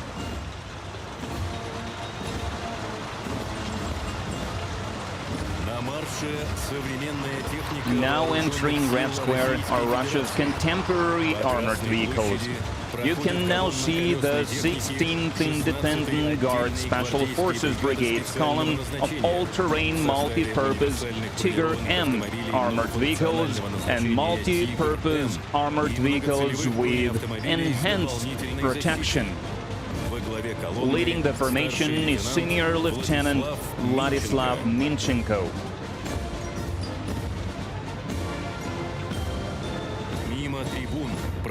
Rolling across Red Square is a column of armor-protected special-purpose vehicles. They are designed to transport personnel and material in combat areas and provide fire support in the special operations area. Major Artem Shvitkin is at the head of the parade formation.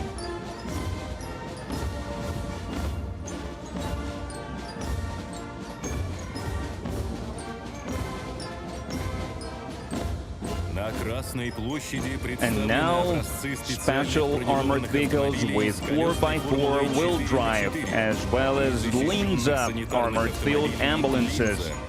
They are designed to provide comprehensive support in searching for and evacuating personnel from the battlefield.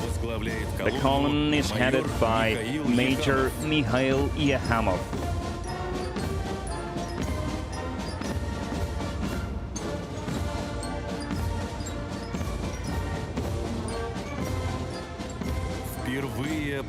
Making their debut today are the BRM-1K combat reconnaissance vehicles of the 136th Separate Reconnaissance Battalion, featuring a new combat unit with remote control and dynamic defense system. Major Sergei Shelpakov is leading the parade formation.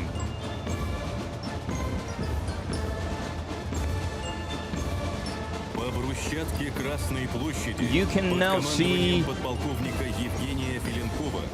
under the command of Lieutenant Colonel Evgeny Filenkov, the infantry fighting vehicles of the 15th Guards Motor Rifle Regiment of the Shablinsky Regiment with the Berezhok combat module, which includes a 30mm gun, anti-tank munition and a cutting-edge fire control system.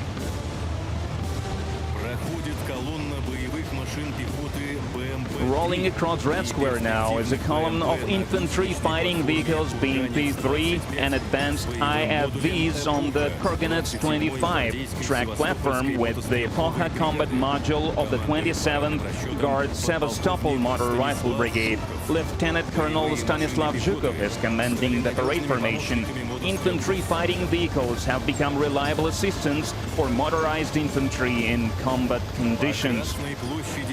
Now is the time for a column of T-72 BZM main battle tanks of the 1st Guards Chertkov Tank Regiment, holding 6 orders. Major Pavel Yakovlev leads the parade formation.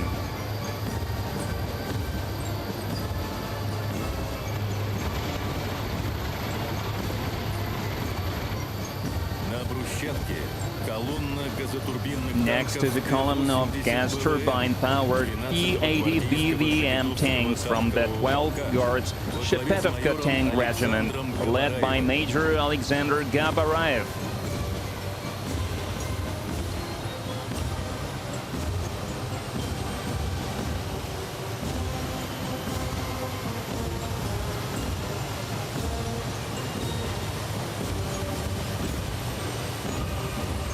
Красной площади колонна Marching through Red Square is the column of the 1st Guard Sevastopol Motor Rifle Regiment. It features Russia's state-of-the-art armored vehicles, the T-90M Prorыв tanks. Commanding the formation is Major Nafis Nuriahmetov.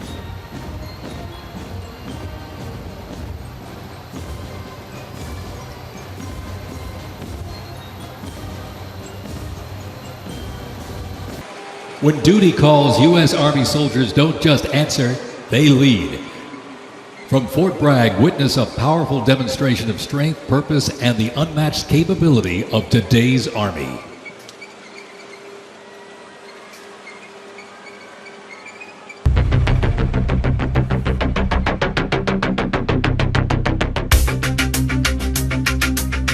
The Army has made me see my potential, and I feel like it's molded me into a better person. I grew up in a very patriotic household. My grandfather, he served in World War II, and his brother, my uncle, served in Vietnam. I can do this. If they can do this, I can do this. When I was born, my dad was still serving in the military, and him coming home in his uniform, I'm like, yeah, I want to do that. Here for takeoff. My motivation, I think it follows in line. I think with what my family's done is kind of a sense of duty to serve our country and give back since it's given us so much. I'm a very, let's say, timid person, but definitely helped me become a more confident person.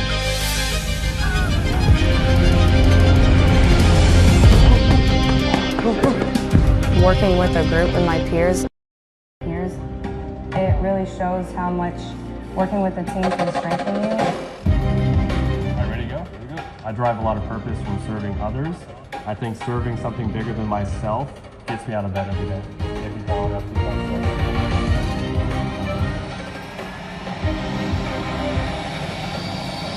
I definitely pushed myself further than I ever thought I could go. I joined the military service because I want to deploy. That's my main goal, is deploy, deploy, deploy. If we get the call, we have to go somewhere, we'll do what needs to be done. That's just the way we operate here.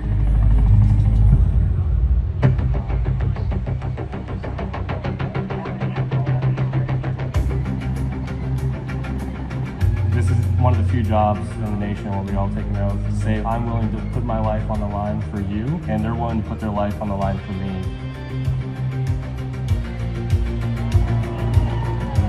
This is what we train for. This is what I want to do. My team leaders and squad leaders, they know exactly what to do. Check equipment, check weapons, check ammo.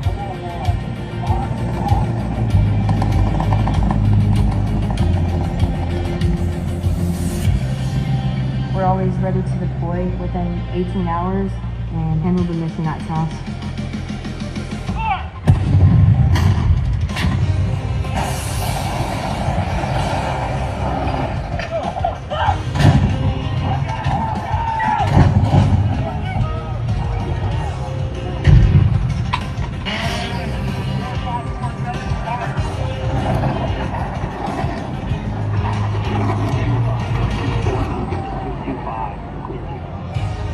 We jump so frequently so that our jump masters and paratroopers are ready to deploy. I'm very passionate about being a drum master.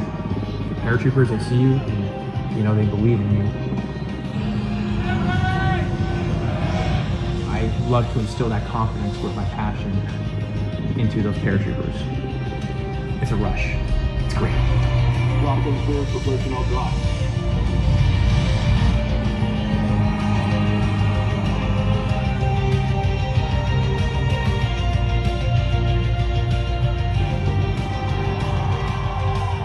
This week we honor 250 years of valor and glory and triumph by the greatest fighting force ever to walk the face of the earth, the United States Army. For 2.5 centuries, our soldiers have marched into the raging fires of battle and obliterated America's enemies. I love the Army. It is a great place to set yourself up for success, to prepare yourself for the God bless our soldiers and God bless the U.S. Army.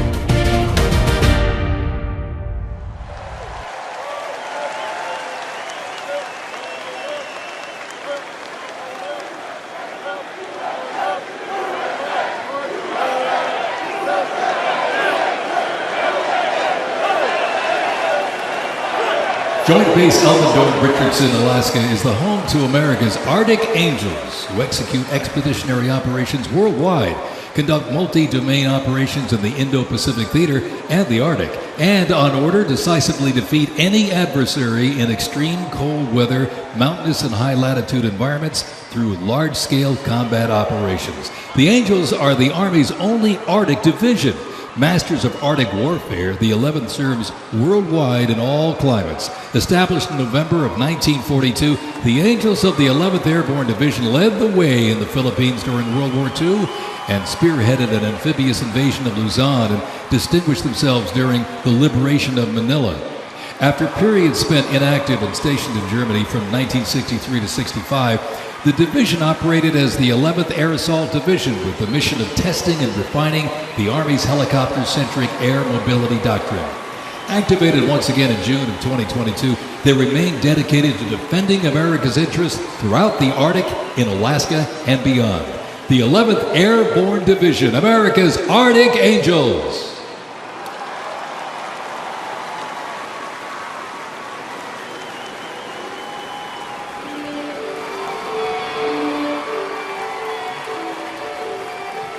Requiring ongoing maintenance in the field and on base because nothing happens until something moves, wheeled vehicle mechanics supervise and perform maintenance, repair, and recovery operations on vehicles that serve the Army in a variety of mission-critical roles.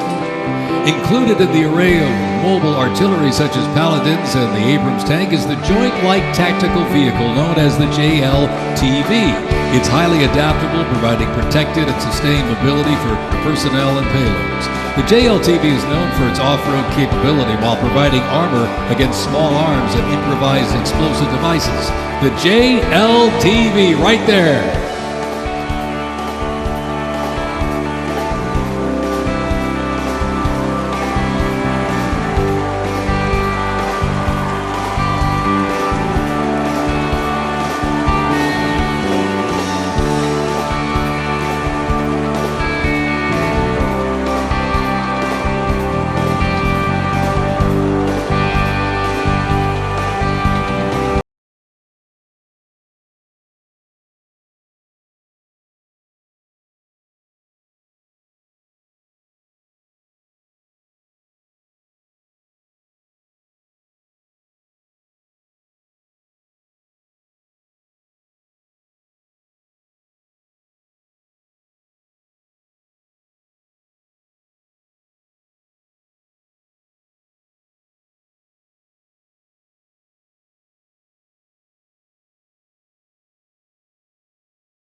Representing the missile force and artillery of the armed forces of the Russian Federation is a column from the 34th Guards Perikop Artillery Division, equipped with 152mm Msta-S self-propelled howitzers.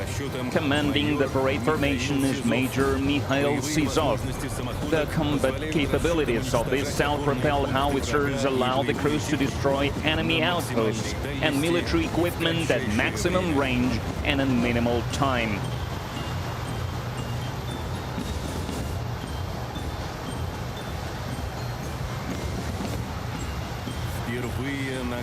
For the first time on Red Square, the US 152mm artillery system, Gyatsin K and Malva, mounted on wheeled chassis along with modern models of multiple launch rocket systems Tornado S and the heavy flamethrower system TOS-2 Dosechka. Commanding the formation is Captain Sergei Kazakov. The firepower of these systems allows our troops to deal maximum damage to enemy forces.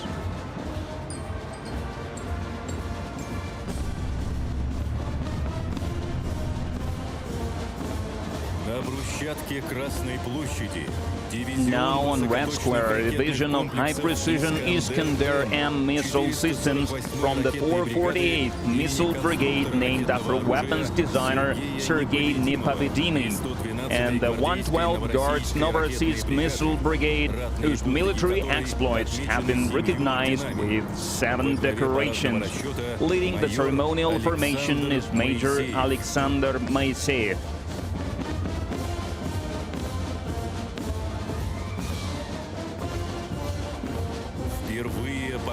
Now making their debut on Red Square is a column of the 7th Separate Unmanned Systems Regiment, featuring various types of UAVs and loitering munitions. Among them are Orlan 10, Orlan 30, Lancet 51, Zala, Lancet 52, Garpia, and Giran. Leading the column is Senior Lieutenant Grigory Teplik. All UAVs have seen wide and effective use in the special military operation for aerial reconnaissance, fire adjustment, and elimination of enemy armored vehicles. Entering Red Square are the Russian Aerospace Force troops. Joining the parade are the S-400 Triumph anti-aircraft missile systems of the 584th Guards Air Defense Missile Regiment of the Russian Aerospace Force, commanded by Major Alexei Krivorotko. The S-400 system enables Russia to maintain efficient air defense against all types of air and space threats, which has been confirmed during the special military operation.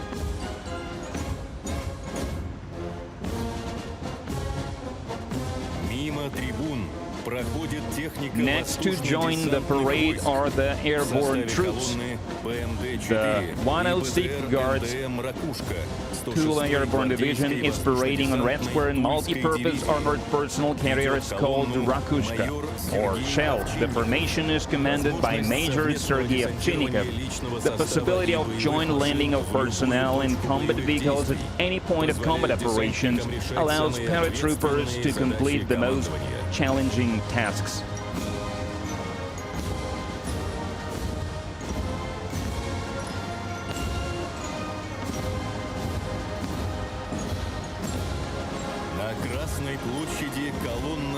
Parading through Red Square is the formation of the Strategic Missile Forces.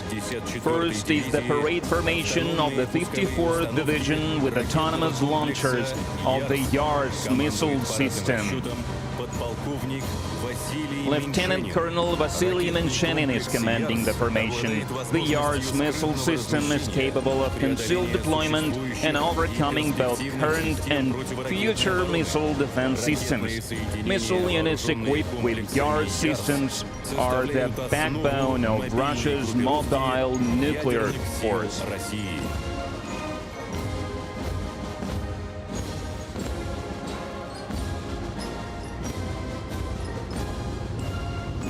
The last to appear on Red Square is the formation of wheeled armored personal carriers on the Boomerang platform, bearing the flags of the branches of the armed forces of the Russian Federation. Commanding the formation is Lieutenant Colonel Dmitry Rapesov.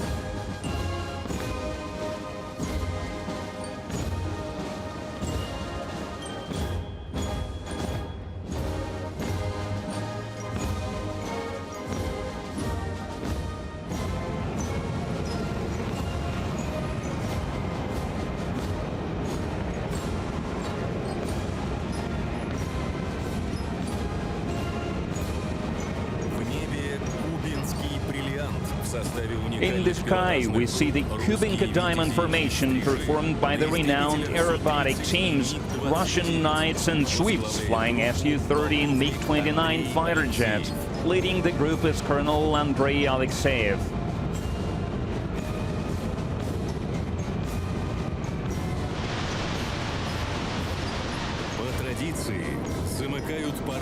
As the tradition goes, the parade formation is concluded by 6 Su-25 attack aircraft, painting the skies above the capital in the colors of the national flag of the Russian Federation. Leading the formation is Lieutenant Colonel Vladimir Mordasov.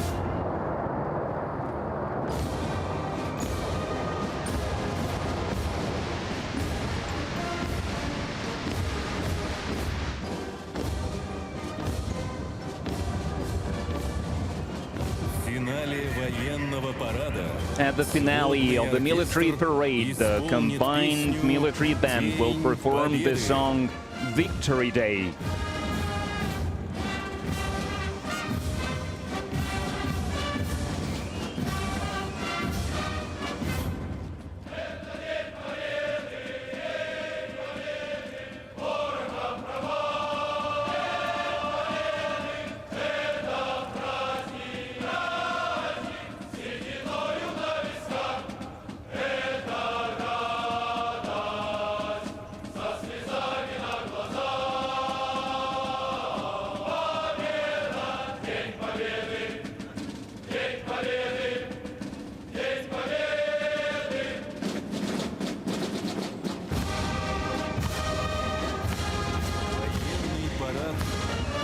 The military parade marking the 80th anniversary of victory in the Great Patriotic War is coming to an end.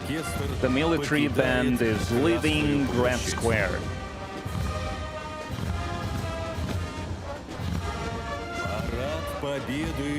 The victory parade is over. Happy 80th anniversary of the great victory.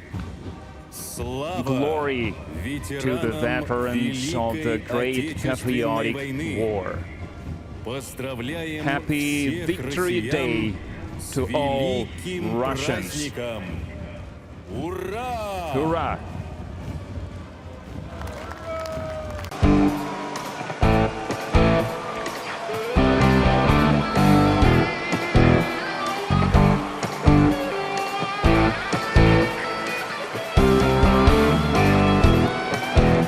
The U.S. Army Reserve is inseparably linked to America's long-standing citizen soldier tradition. Organizationally, the Reserve's roots lie in the Medical Reserve Corps, established back in 1908 to provide a ready reserve of medical manpower. This organization was folded into the new offices of the Officers Reserve Corps in 1917. Reserve organizations furnished crucial manpower to the Army during World War I and were merged into 1920 into the Organization of Organized Reserve. During World War II, the Army activated 26 Organized Reserve infantry divisions, and roughly a quarter of the Army's officer corps came from the reserves during the conflict. During the Korean War, the Organized Reserve Corps was reorganized and redesignated the U.S. Army Reserve. The Army Reserve has since served as a vital source of manpower for the force during times of need, gradually transitioning from a strategic force to an operational force in response to the pressures of the war on terrorism.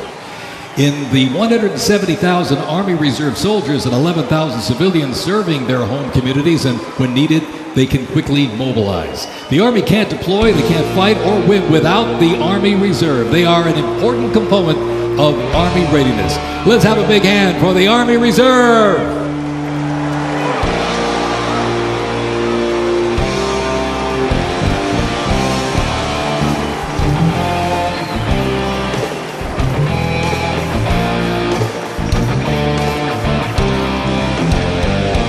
Today, tomorrow's Army looks to increase safety and survivability, create efficiency, and streamline processes. The Stryker is a great example of assessing evolving needs and developing the solution. Strykers provide a balance between heavy armor and infantry brigade and combat teams.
The name Bastogne, they remember one of World War II's most heroic defenses, the Battle of the Bulge. Surrounded by German forces in the frozen forests of Belgium in December 1944, soldiers of the 101st Airborne held the line.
The unit before you is a platoon from the multi-purpose company's 2nd Battalion, 327th Infantry Regiment, 1st Mobile Brigade, 101st Airborne Division, Bastogne.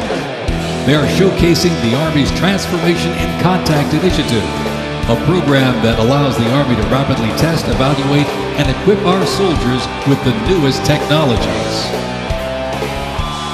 Modern, mobile, and mission-ready, the Bastogne Brigade continues to adapt to new threats while staying rooted in the fierce resilience that defined its birth.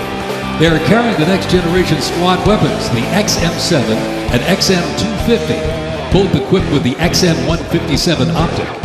The vehicles are the infantry squad vehicle, a new mobility asset that can rapidly move through most terrain types.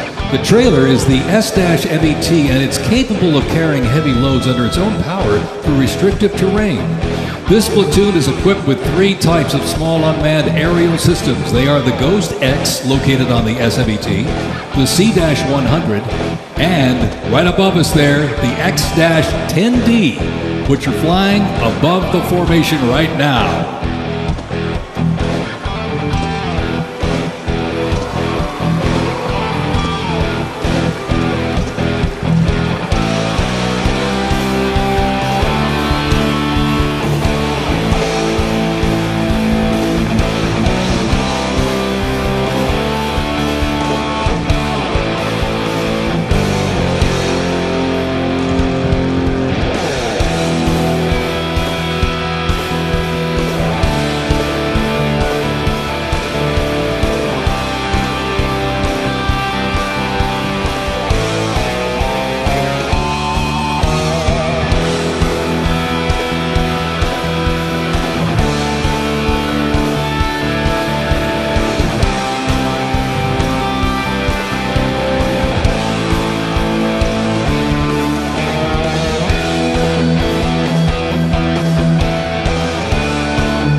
The Bradley fighting vehicle has proved itself to be lethal and survivable in multiple theaters since it first fielded back in the 1980s.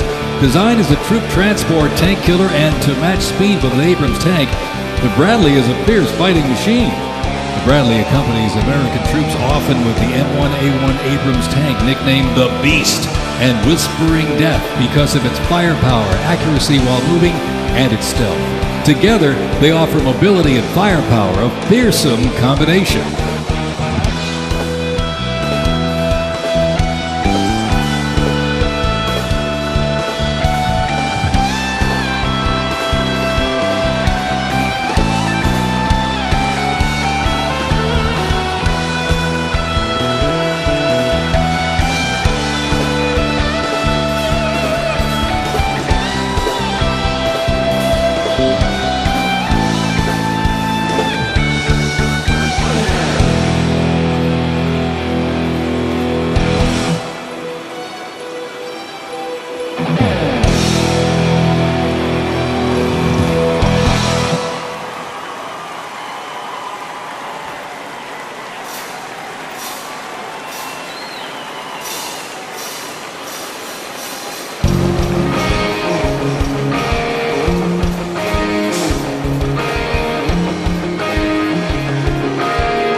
And high in the sky, the AH-64 Apache. It's the premier attack helicopter in the world.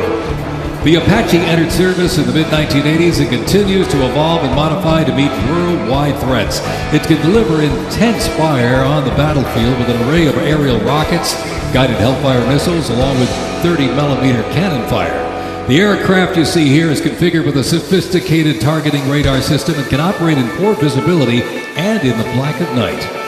With more than 1,280 aircraft in operation accumulating over 5 million flight hours, 1.3 million of which have been in combat, the AH-64 Apache represents the backbone of the U.S. Army's attack helicopter fleet and a growing number of international defense forces.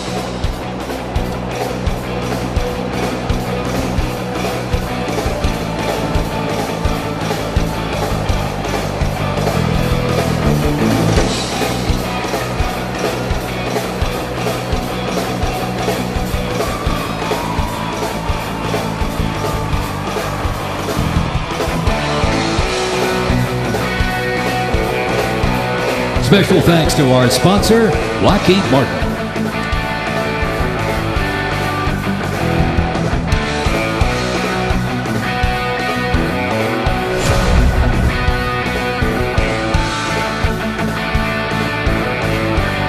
Now, let's roll on to the future of Army readiness. The Army Research Laboratory robot dogs reflect the latest in Army innovation. Look at this. Much like a true canine, these robots can go where soldiers cannot. They have increased mobility, improved tactical awareness, reduced risk to soldiers, and enhanced teamwork. Replacing soldiers, robot dogs can explore terrain that may be difficult for soldiers to traverse, dispose of explosive ordnance, and act in defensive posture or aggressive capacity when armed.